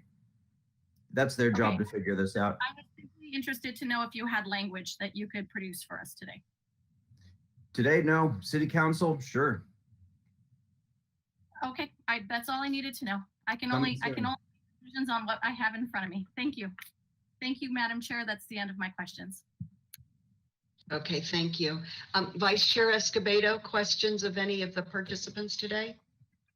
Thank you, Madam Chair. I only have a few questions. It's one of the benefits of going after my fellow commissioners to get to the meat of the issue. So the first is going to be for the applicant, and it's regarding parking again, but more specifically, and this is a good slide, more specifically the 6th parking space that during the staff hearing officer meeting, Ms. Reardon expressed a concern that at some point in the future that might be a staging area for storage of equipment and that sort of thing. Can you confirm that that parking space will be reserved in perpetuity? Yes, thank you, Chair Escobedo, Commissioner Escobedo, Chair Schwartz. Yes, this parking, those 6 spots will be there in perpetuity. They will not be interfered with. They will not be blocked. We will honor those parking spots. And then a follow-up on that, it was regarding the ADA parking space, and she asked a question, and I wasn't really sold on the answer. I don't know that we got a concrete answer, and it's regarding what typically for these ADA spaces, there's space on the passenger side for people to get out. Does this ADA space comply with ADA law? Thank you, Commissioner Escobedo. Chair Schwartz, I will defer to Mr. Romero on that one if he has a response. Yes, thank you, Commissioner Escobedo. Yes, we will be addressing this. You are correct. The accessible needs to disembark on the right side. We will be addressing this situation, and the ADA, the accessible parking stall will be revisited during the next phase. And so that's going to be revisited with ABR, or is that with staff? With ABR, yes, for sure. Okay. And then question that I have for, I guess the applicant, this is a good one. So you're reducing the number of driveways from 6 to 2. A question I have is, what do you think the traffic impact would be? And then a follow-up question would be, does that mean that there's going to be additional curbside parking, on-street parking? Yeah, thanks, Commissioner Escobedo. That is correct. Definitely the flow of transit is going to be better managed. We will be increasing parking space on the street side, although that was not our intention. That is a byproduct of making these improvements. And we've aligned the openings to better coexist with the adjoining streets. And so we do think that this is going to improve the operations in a more controlled way. Okay, thank you. This question I have is for staff, and it might be for Ms. Broderson, because I know she spoke with Ms. Reardon about public right-of-way improvements and more specifically lighting for the public right-of-way. And I'm sorry, I'm forgetting whether or not there's going to be additional lighting infrastructure as a part of the public right-of-way improvement. Chair Schwartz and Commissioner Escobedo, can you hear me? I can. Oh. The city staff reviewed that during the land development process, and the lighting was found to be sufficient as it is existing now. There is room for an additional light, I believe, and I can pull that up. But during the development application review process, that lighting there was found to be sufficient. So there is room for an additional light, is what you said. And then a question maybe for Mr. Busk is that something that we can incorporate into the conditions of approval? Is the addition of that additional light that we can have on the public right-of-way improvement? Yes, Commissioner Escobedo, if that's something that the commission feels is a condition that is appropriate for the project, it can absolutely be added. Okay, thank you very much.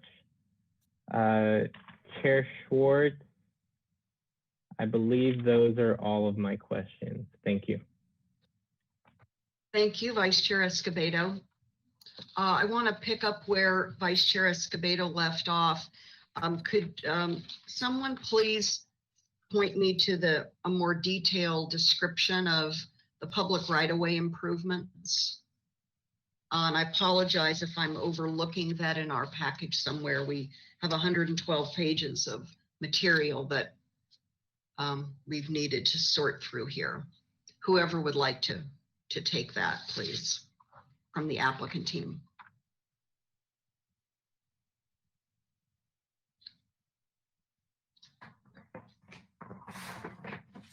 This Chair is Schwartz? Robert, I'm not sure if you guys have sheet either 2.0, which is the kind of the grading and drainage plan, or if you have the cross sections that are handy. There's two cross sections that show the two improvements being proposed on both streets along the frontage.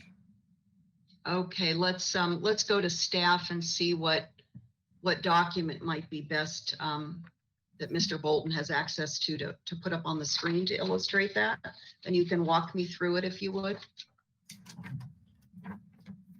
Chair Schwartz, this is Kelly Broadison speaking. I wanted to direct you to, if you have it handy, page 49 of the staff report. It's the conditions of approval that were attached to the staff hearing officer staff report. And it describes the approved public improvement plans in detail. Oh, thank you, Mr. Bolton.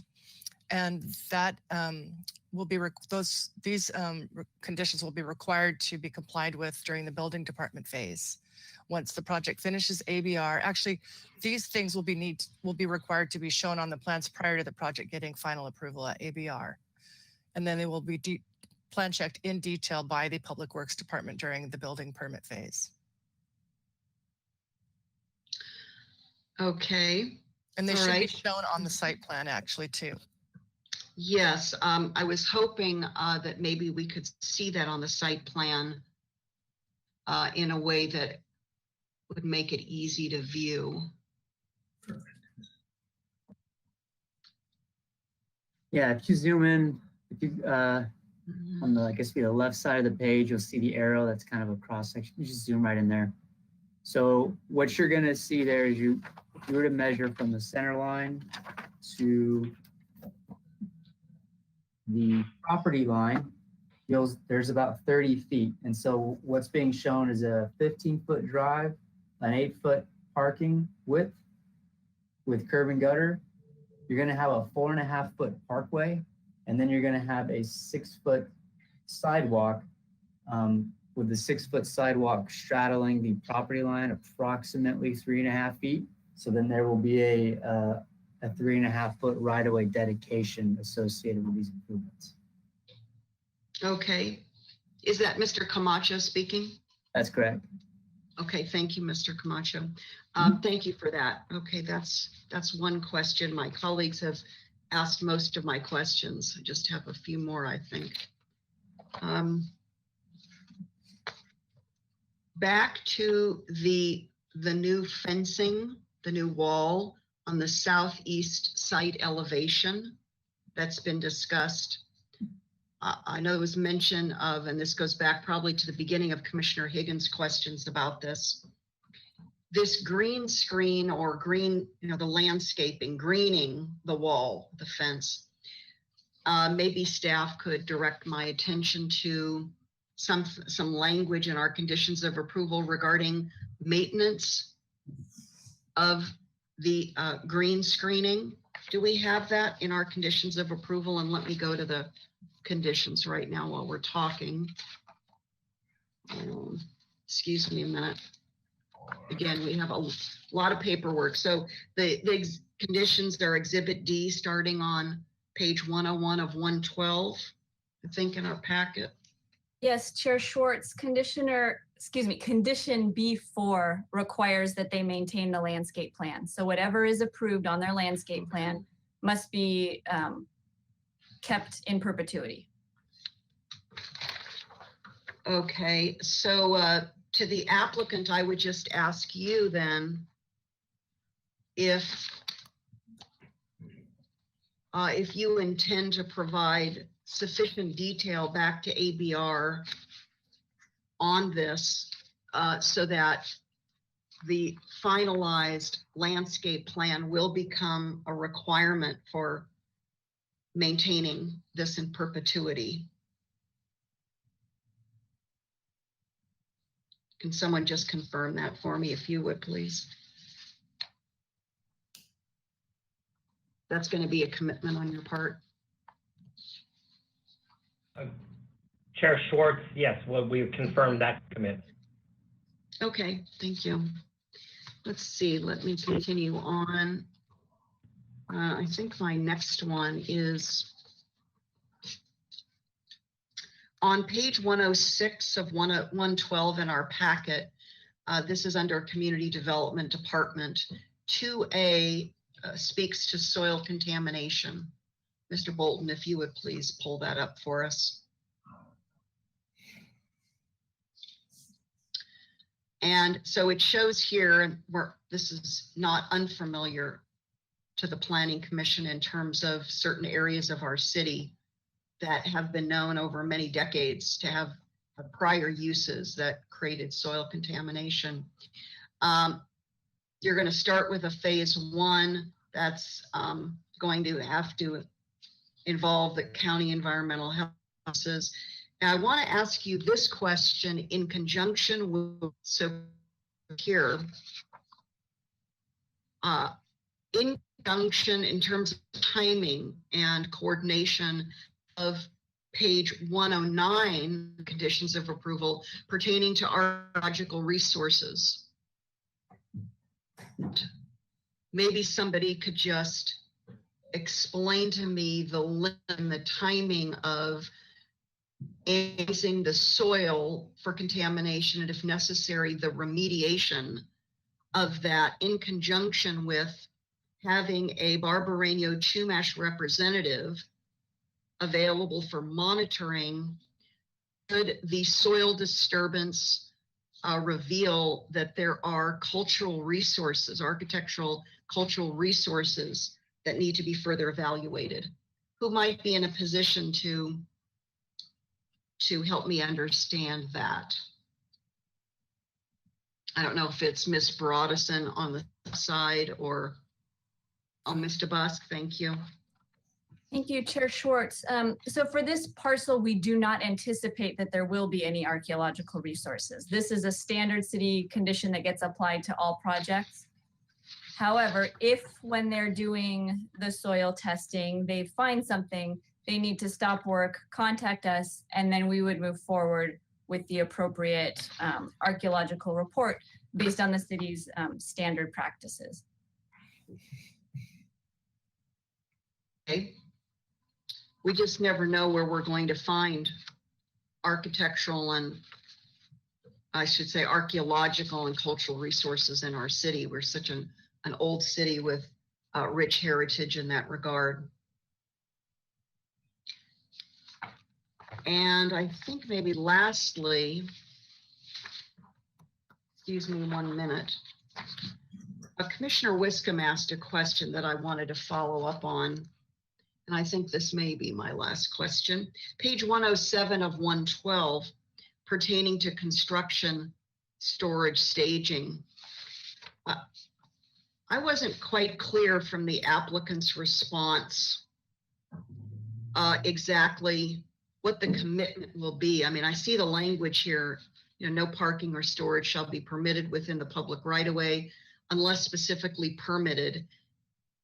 But I heard some language from the applicant that made it sound like some loose language about the possibility of that being a necessity, but then acknowledging to Commissioner Wiscombe that the applicant team understands a permit would need to be first secured before doing this. Could someone from the applicant team just please come on and confirm for me your understanding and commitment of this process, how you would proceed so that we can restrict or minimize, and then if necessary through a permit, have minimal disruption or staging in the public right of way. Anybody available to just comment on that for me?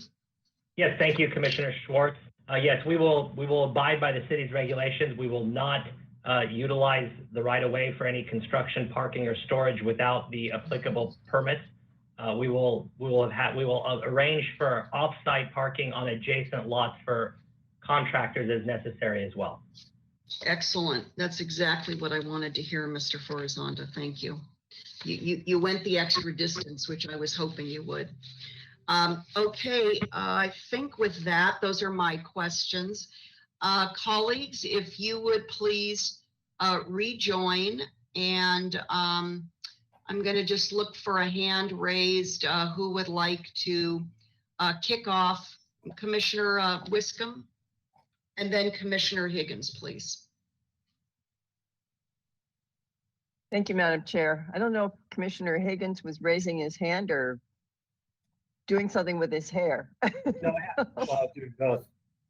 You never know what you're going to look like when you come back on after all of these questions. Well, and Commissioner Higgins, the last time you did that, you did these jazzy hands, which I had to understand. You educated me about the jazzy hand thing. So are we doing jazzy hands, or are we going into deliberation? I wanted to actually, Commissioner Wiscombe, if you wouldn't mind, I just have a question for staff, one more. Go right ahead. For staff, when we went to the site, it was already being used for some storage by Marburg. How do we distinguish what was there before, what was there now, and what is proposed? Because it seemed like they are already doing what they are applying to do. Is that, am I misinterpreting what was there? Chair Schwartz and Commissioner Higgins. I was told by the applicant that the site was not being used currently. So when we went to the site, I was new to seeing that those structures on this facility. So, and I think this project, if approved, or if it moves forward, will legalize the storage of those materials on the site. So do we need to include sort of as built, retroactive in the project description? Chair Schwartz and Commissioner Higgins, I don't think there was any structures on the site currently. I think it was just movable equipment that they have kind of put on the site temporarily. Actually, there was no structures on the site. The site is vacant except for the trailers and the other structures. Right, but that's the trailers is part of what they want to propose.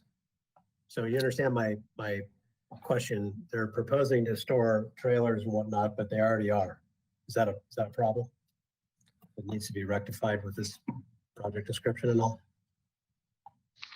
Commissioner Higgins, I don't think it affects the way that the project approval would be worded. If the project is denied, then we would have to look at enforcement. Okay, or if it drags out. Got it.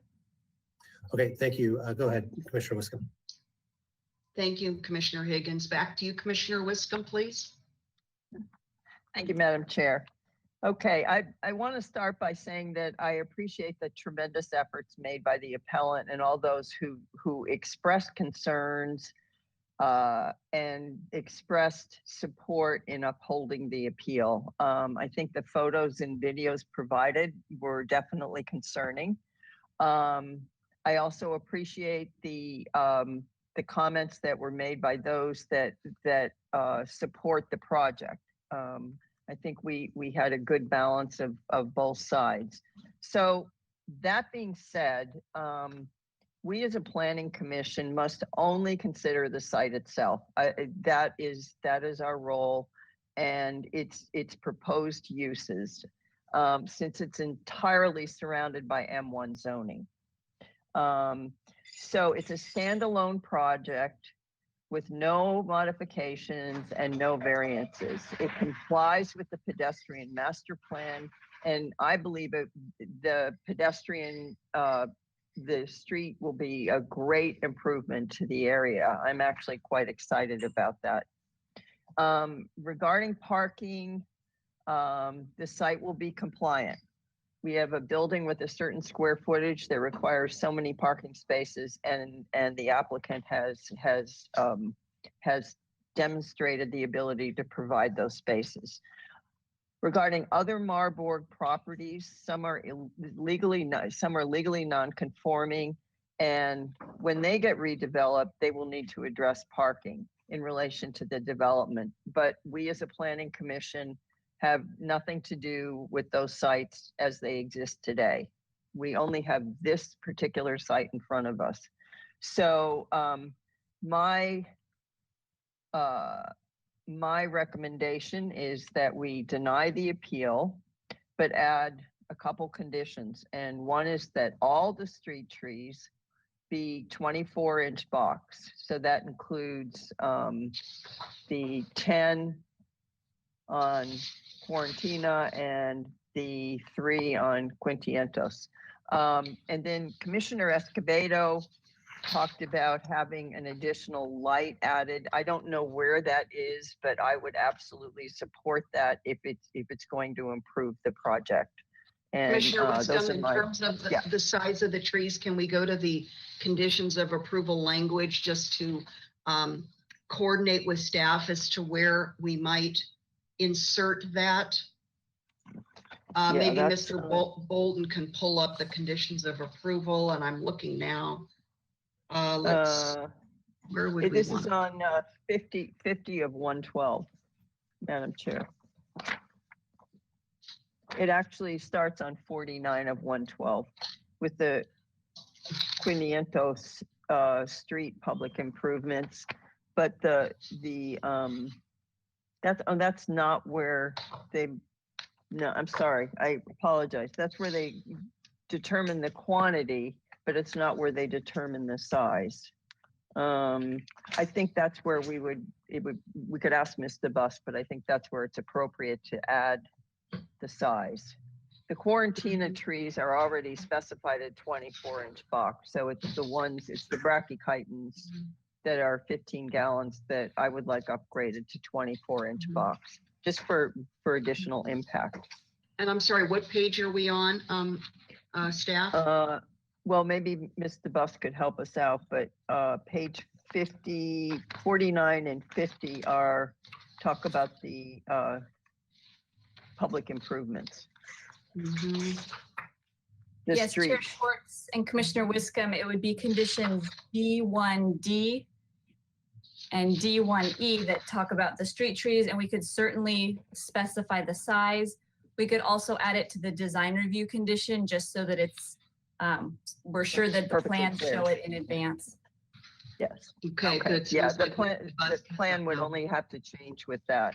And then I don't know the details of the additional light, but I think lighting for safety is really important. And I think Commissioner Escobedo was along the right track there. If maybe Mr. Bus can weigh in on where that, we're putting you on the spot here today, weigh in on where that missing light is, or Commissioner Wiscombe, we can specify in the conditions that, and it's the same conditions, D1D and D1E, the public improvements. We can specify that there's a minimum of 1 streetlight on Quinientos and 2 on Quarantina. And you could state that there shall be as many as can fit. They do have to be spaced 100 feet apart. But okay. It could state as many as can fit within the frontage. Okay, I would love to add that to the conditions of approval also. And those are my comments, Madam Chair, and I'd be happy to make a motion if my fellow commissioners agree. Commissioner Reed, were you looking to further comment or to support where Commissioner Wiscombe was going? What's your pleasure? Both. Oh, okay, succinct. Let's see if we have additional comments for any further changes to. Oh, okay. I was just going to make my brief comments. Oh, please, Commissioner Reed, I didn't mean to cut you off. Sorry. Yeah. So I think that this project is definitely an important, and as the applicant stated in their letter, a warranted project for the neighborhood. I think it is absolutely an improvement and an enhancement to the neighborhood. I think it's compatible with the adjacent industrial. I like the fact that it eliminates unpermitted uses. The historical uses at this site have been anything but pleasant. And I think the public improvements are fantastic, as Commissioner Wiscombe stated. So I would be less inclined to modify conditions for the planning, but I wouldn't hold this up. I would go along with that, and I think for public safety considerations, as much lighting as they can put on those streets, the better. So as Mr. Bus stated, I would support that. And second, Commissioner Wiscombe's motion to deny the appeal and uphold the decision of the review body. Thank you. So we have a motion made by Commissioner Wiscombe and a second by Commissioner Reed. Further discussion, please. I think Commissioner Higgins had his hand up next, and then we'll go to Commissioner Lodge. So, thank you, Madam Chair. I'll just say there's something there that I am a little uncomfortable with concerning the other offsite or connected properties. I just am not convinced there's not a relationship there on this project, but it's not enough to, ultimately, it's not enough there to keep me from approving the project. But I wish the applicant could do a better job, and staff at asserting one way or the other that there is no connectivity.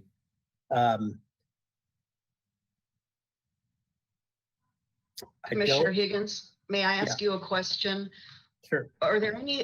Is there anything specific, or are there specifics that lead you to still be in a quandary about this? Is it an answer that you received, or do you think there's in the staff report that this is offloading? Yeah, it's just the project's offloading existing operations to this site. Whether or not they're primary or accessory, I don't think that matters. But in context, it's an improvement over what's there now. So, but let me talk about the improvement in the project. I don't think that there's a good reason not to landscape around some of the other property lines. You have stated, or the applicant stated in the record, that there's a grade change. And thank you to Mr. Camacho for pointing out the civil plans. I looked at those again, and that's always dangerous, having a planner look at grading plans. But I do understand the relationship between the street and the grade now. That's much clearer, and it doesn't look like there's much of a grade change over the southern part of the western property line. So even returning some additional trees from north to south along the western property line. And it'd be nice if the applicant would consider on the southern property line, that which faces the Red Lion or the hotel, Fess Parkers, a return of some trees there as well. I just don't understand the reluctance about that. And other than to one day connect the parcels, which I think the applicant's attorney alluded to, which again gives me pause about the connectivity of all these parcels and the operations. But I'd be into seeing some more street trees or some larger, more substantial landscaping along those other property lines. I think that the applicant team has done, I don't want to sound ungrateful, but it's kind of a minimum effort. Understanding the the parking issues. You already understand the parking issues if you've acquired other parcels to provide parking, and it doesn't make sense to me that you're not providing additional parking here while acquiring additional parcels. So it's disappointing that you're not providing a little bit more on-site parking, knowing how badly the area needs it.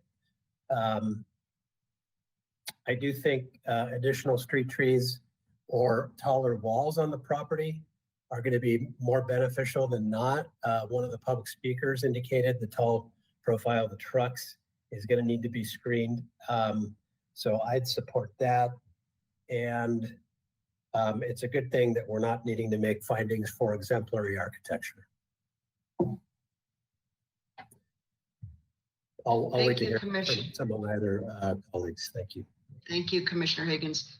Commissioner Lodge, you're next, I recall. Yes, thank you, Madam Chair. I concur with Commissioner Higgins' remarks about additional trees on the non-street frontage property lines. It's a shame that the trees were taken down, or that all of them were taken down, but I think some of the feeling in the neighborhood that they provided could be restored. I don't quite know how to make that a condition, but I would like to see that as a condition. And I support the proposed conditions that Commissioner Wiscombe made. If I could go back to page, sorry, I gotta get down here to see what it is.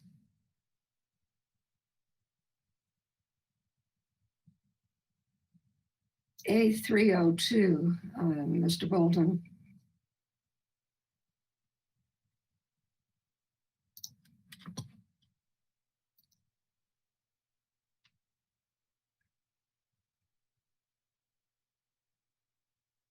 There we go. And this shows the trees as mature trees, which assumes that the other landscape plantings would be at their full size, and it is not providing the green wall that was talked about. Again, I don't know quite how to make that a condition, but I would like to see a condition that ends up in really creating the screening of that wall, which suggests that the ABR wasn't that happy with it, but if it could be hidden by plants, it would be okay. Well, it's not being hidden by plants here. So, Commissioner Lodge, can we ask Mr. Bolton if there's any way to further enlarge this? What I'm saying, and this is why I wanted to ask you, the Quarantina Street and Quinientos Street, this is the #1 view. Is this is the green screen, the green planting along the wall that's that ABR asked and that we now see in the rendering, correct? That's what that's the screening, right? Yeah. Okay, this is helpful, I think, enlarging it. I think this makes it more visible for us to talk about. Back to you, Commissioner Lodge. The trees won't be getting to this size for 15, 20 years. And I would hope that in the meanwhile, the vines would grow more quickly. But it's kind of has a skimpy feel to me. Now there isn't much space between the wall and the backside of the sidewalk, but it should be landscaped as generously as possible. I also want to just concur with Commissioner Wiscombe's opening remarks about there obviously are issues in the neighborhood, but they are not what's before the Planning Commission is simply this particular piece of property. And perhaps the city should look at pursuing some of the dust and pollutant levels that are being generated elsewhere, but it doesn't have anything, we can't tie that into this project. Any other thoughts, Commissioner Lodge? Not at this, no, thank you. Okay, very good. Let's see, who would like to, Vice Chair Escobedo, please? Thank you, Madam Chair. I'll just make brief remarks. I support the motion that's on the table, and I support the changes that Commissioner Wiscombe provided in her motion. And I totally agree that this project, it needs to be taken.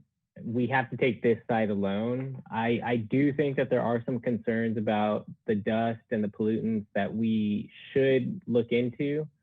And so that's just, I would encourage staff to start that effort. As it relates to this project, I think the lighting, as much lighting as possible, is really important. I'm really excited about the landscape plan. I share Commissioner Lodge's.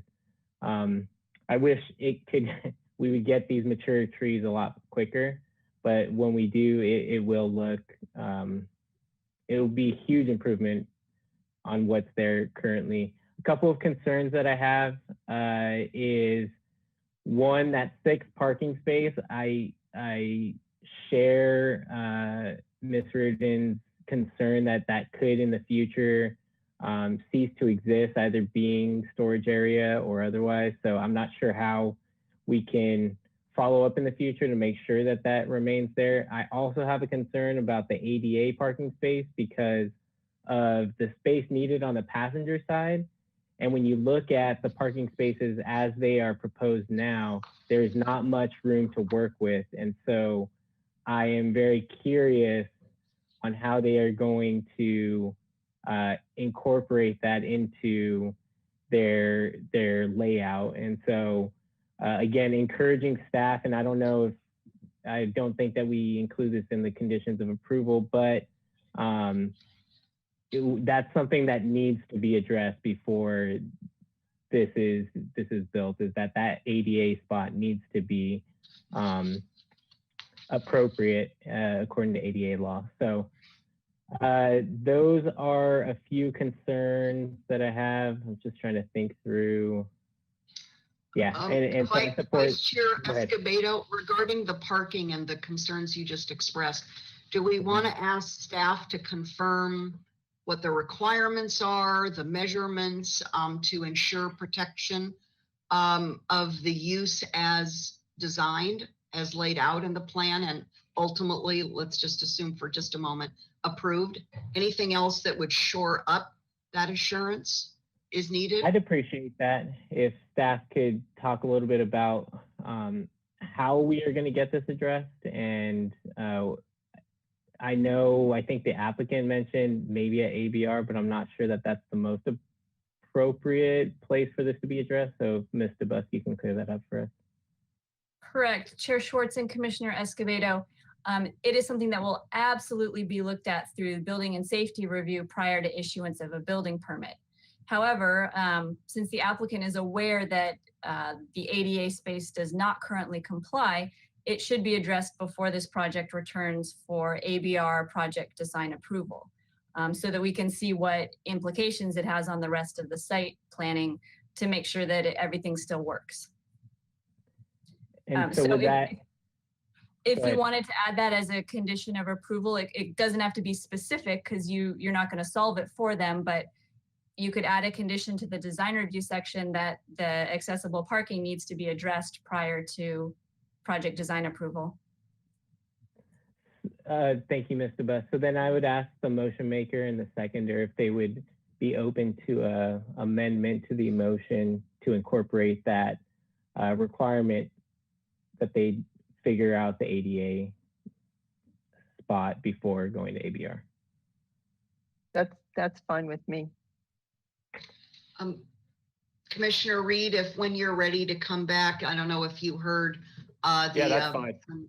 The amendment. Okay, very good. Thank you. Anything else? Madam Chair, yes. May I make a comment?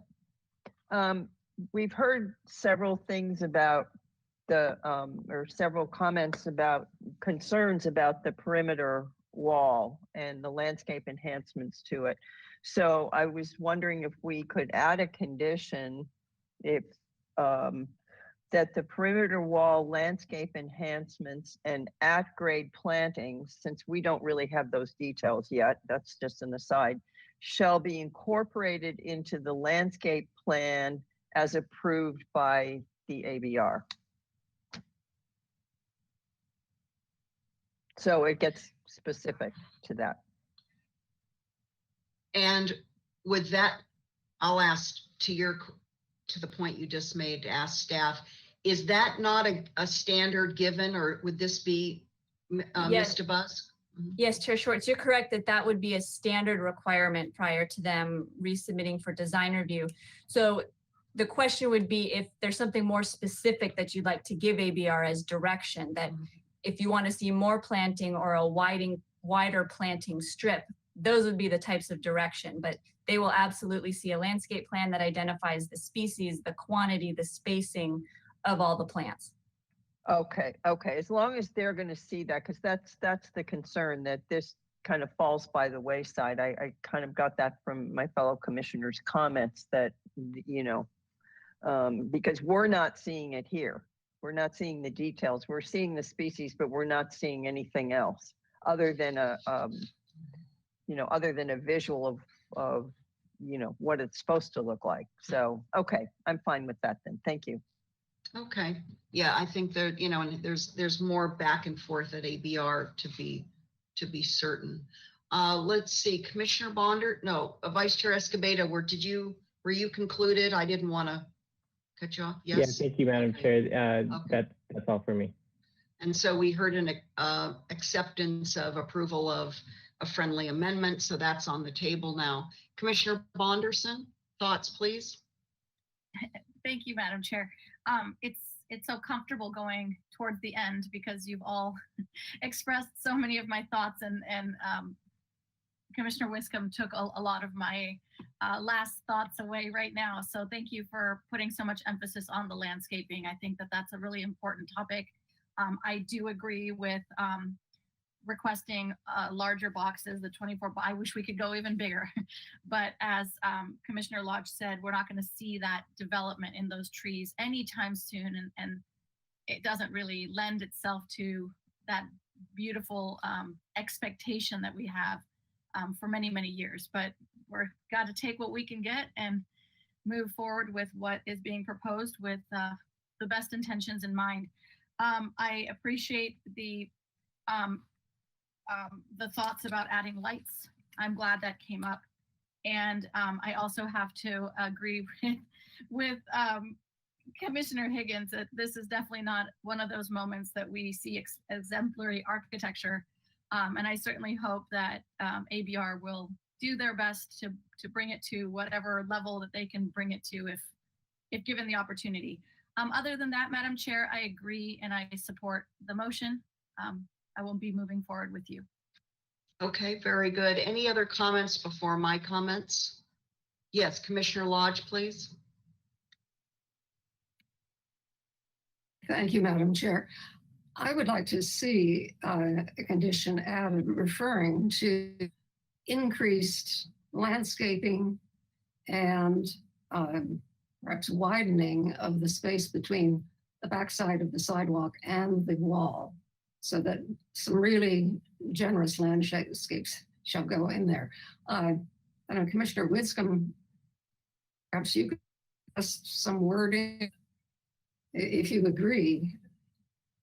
And well, let's go back first to the built environment before we just verbally talk about this. I think we need to look at the parameters of what's on the ground before Commissioner Wiscombe comments. I think we have a 4-foot wide strip there. I think that's what I heard earlier, which I think provides a decent amount of landscaping. That's what I heard also. Yes, yeah. I agree. What I'm talking about is the space between the fence and the sidewalk, which appears to be very narrow. I can't. Correct. It's the parkway area that's 4 feet. The area in front of the fence, it's not dimensioned, but it is much less. If you compare it, it's maybe 1 to 2 feet. I wouldn't say it was more, maybe a tiny bit more than 1 foot, but I think that area is reserved for vines. I think that was, except for the articulation points where you'll get a little bit of ground planting and vines. You know, the landscape architect, I think I'm satisfied with what it is. It's a great improvement over what's out there, and I thought 4 feet was generous, and I think it will be a nice walking experience between the kind of green screen of the fence and the parkway landscaping on the sidewalk. So, Okay, well, if you think it's Thank you. sufficient, I'll let it go. Thank you, Commissioner Lodge. Okay, I'll go ahead then. I don't see any other hands up. I think everybody's expressed their views, and it sounds like I'm hearing support for an amended motion. A few things. First, yes, to the scope of our hearing and our work today, it is limited. We have an approved zone designation with approved uses, and that's city approved and coastal commission approved. So certainly not within our authority to make any recommendations, or let alone any decisions today about interpreting or changing the use for the M1 zone. I wanted to comment about this notion of, and a question of, related activities, connected activities, when an entity, could be an individual or a company, owns multiple properties, either adjacent or not adjacent. And in the years I've been serving on Planning Commission, we've had a number of applications come to us where an operation, I'll just generically called it an operation, could not assemble adjacent parcels, whether by lease or ownership, to accommodate their full scope of operations activities, whether it's office or industrial. And that's a challenge in our built out, highly constrained city.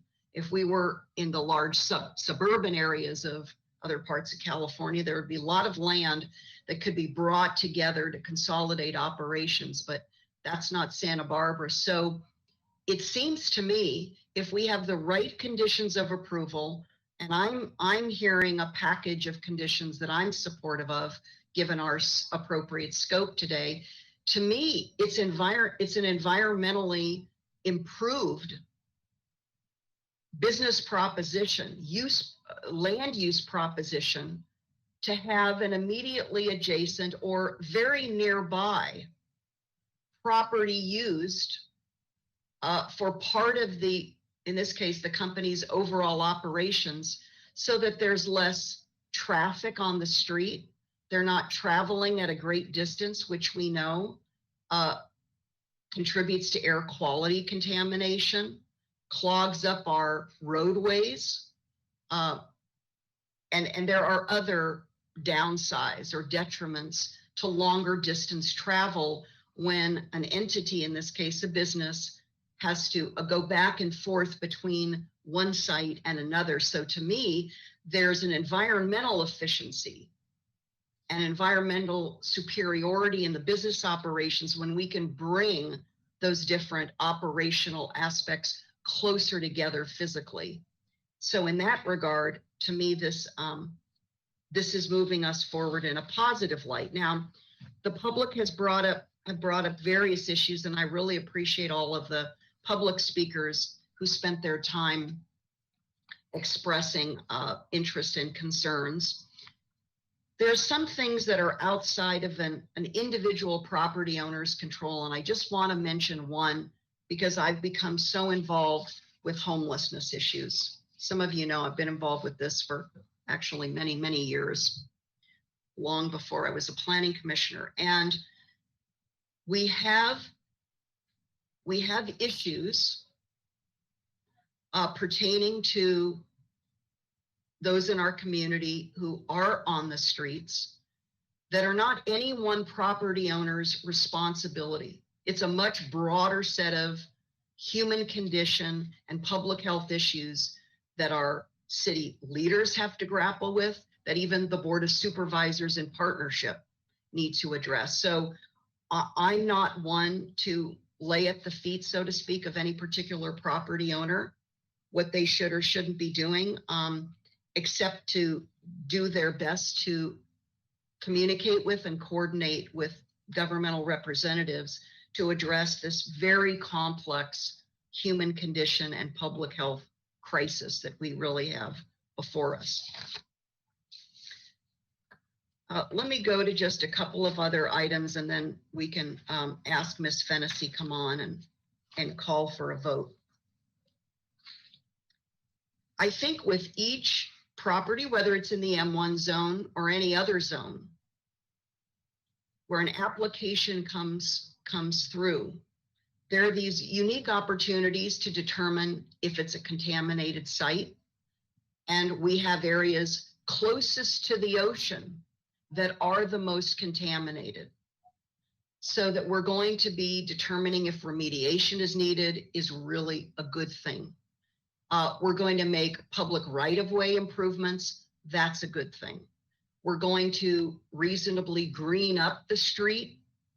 That's a good thing, whether it's in a residential neighborhood or in this case, primarily, light industrial.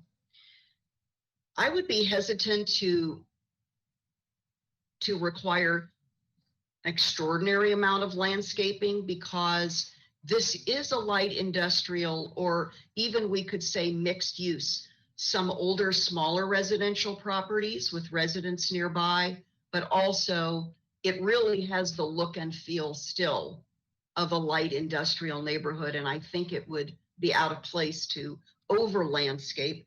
And let's also remember that as we go up the ladder of landscaping, that also requires more water. And here we are moving into yet another drought period. Don't know how long it's going to last, how severe. So I think a balance is right. And I'm going to look to ABR to make that right balance. So those are my remarks. I want to thank all of my colleagues for all the work that they've done in preparing today, and the diligence, the thoughtfulness. And I think, unless I see any other hands up, Ms. Fennessy, could you join us for a voice vote on the amended motion? And we're going to need to look to staff to recap exactly what we've done in making some revisions to the conditions of approval. So maybe Mr. Busk wants to also join so that we can have a recap to make sure we've got everything correct.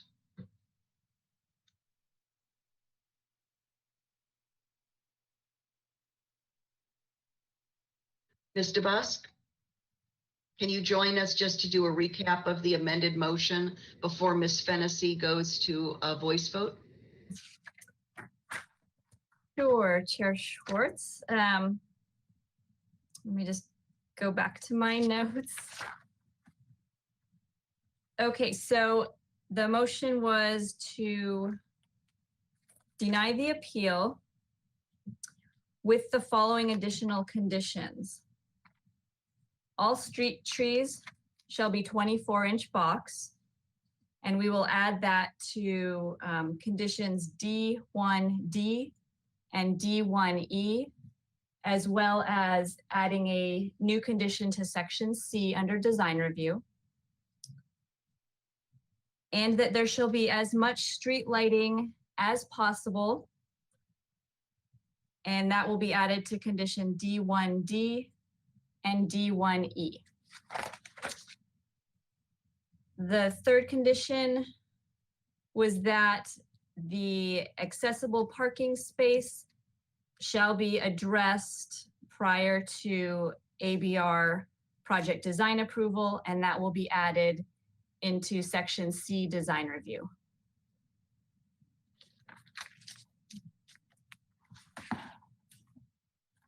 Commissioners Wiscombe and Reed, does that sound all encompassing as you understand it? Yes, I'm seeing thumbs up. Okay, with that, thank you, Mr. Buss, so much. I think we're ready for Ms. Fennessy to do a voice vote. Thank you, Madam Chair and Commissioners. I will now start the roll call vote. Commissioner Bonderson, Yes. Commissioner Higgins, No. Commissioner Lodge, Yes. Commissioner Reed, Yes. Commissioner Wiscombe, Yes. Vice Chair Escobedo, Yes. and Chair Schwartz. Yes. Thank you. Motion passes. Thank you, Ms. Fennessy. That was a 6-1. Chair, And I'll make, Chair Schwartz.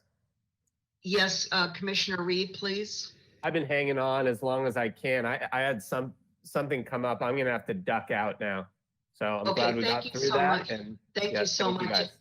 Thank you. And I'm just going to make an announcement, which I need to, that there's a 10 calendar day appeal of the Planning Commission's decision. Commissioner Wiscombe? Yes, I would like to, we always give someone that votes contrary the opportunity to tell us why, and I would like to hear from Commissioner Higgins. Okay, thank you. I am pulling a card out of the playbook of a former commissioner colleague. I won't name names anymore, but it sounded like there were votes for the project to move along. And so I'm sort of just voting no in principle to maybe send a signal to those listening or those reading the minutes that I think the applicant could have done a little bit better job with some additional landscaping. And so that's just a principle vote. Notwithstanding the change in of the use of the property, I think it's a step in the right direction for sure. So while I have the floor, if I could just make a comment to the appellant, these are always really a lot of work, and you've invested, your team and the public have spent a ton of time, and I appreciate that you feel sort of like you may be mismatched in terms of not having an attorney. It seems like everybody's got lawyers. So I just, I'm sympathetic to your position that you're trying to do this grassroots. And, I applaud the effort. I would encourage you though to stick to the facts pertaining to the land use code and findings and zone district laws and regulations, and not stray into matters of personnel. Those sort of water down the argument and are distracting. So anyway, good luck. Thank you, Commissioner Higgins. Sounds like we'll hear more about this at the council level. Thank you very much. So I have announced the appeal process. It's up on the screen. And that concludes this item. Commissioner Reed did need to excuse himself. Let's swiftly, if we could, go to our administrative agenda. So hopefully we won't lose any other commissioners. Let's go right to committee and liaison reports.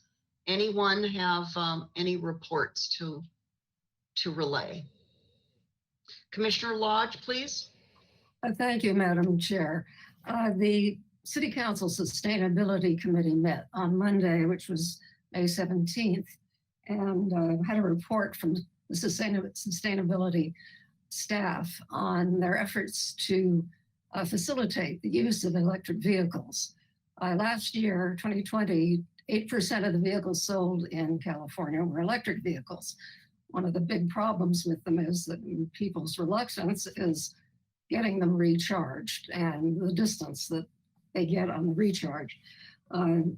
The city has installed on the top of the Granada garage, just a moment here. I think they've installed 30. Anyway, they've gone ahead and installed, and this has been a while ago now, I believe 30 electric vehicle chargers. Well, it turns out that there are 4 types of electric vehicle charging. Level 1 is where you plug it into an outlet at home, and that gets you 120 miles worth of energy, and it takes 20 hours. Level 2 is the plugs work with any electric vehicle, the plugs that you plug into the vehicle to charge it. It's a universal plug, and that gets you up to 180 miles in 8 hours. Level 3, there are different heads or plugs on them, although they're starting to align to use of one type. That gets you 50 to 90 miles in 30 minutes. It's plug dependent. Tesla superchargers get 200 miles in 30 minutes, but their superchargers only work on Teslas, and they have an attachment so they can use other chargers, but of course the Tesla can use other chargers, but of course that doesn't work for the other types of electric vehicles. The city has made an agreement with Tesla that they are going to install 12 of their chargers in lot 10, plus 3 type 2 chargers, so that there will be more availability of charging places for vehicles here. I believe it's 60% of the electric vehicle sales in Santa Barbara County, I better check that number, are, 60% are Teslas. So they clearly need a place to charge. And Tesla is putting them in. And of course, the goal of all of this is to help reduce emissions and provide for cleaner air. Thank you. Very interesting, Commissioner Lodge. Thank you so much for that report. Commissioner Higgins? Commissioner Lodge, you said 60% of vehicle sales in the county are Teslas?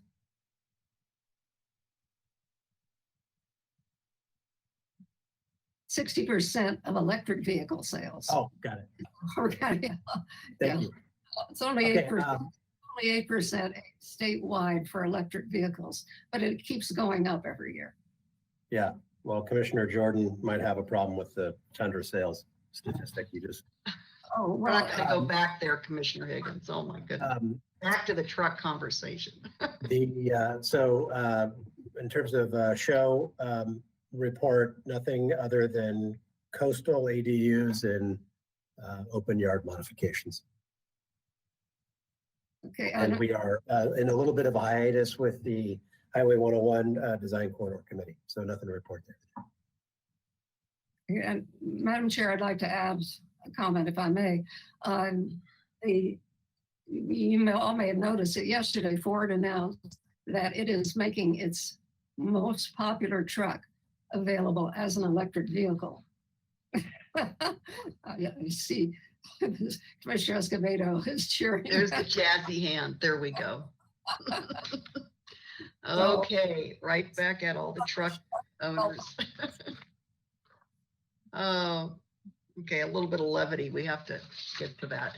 And then just to supplement something that Commissioner Higgins mentioned, since he and I are on the Highway 101 HOV design working group, is at this point we've concluded design work, and now the applicant team is doing outreach to city design decision makers and also the Montecito Planning Commission and Board of Architectural Review. So that's going to take place over a number of months, and we'll let you know when it's coming back to a theater near you. So I think that's it. That concludes our Planning Commission hearing today. Thanks to everyone, staff, the public, my colleagues. Please continue to stay well, and we will all see you soon. Good night.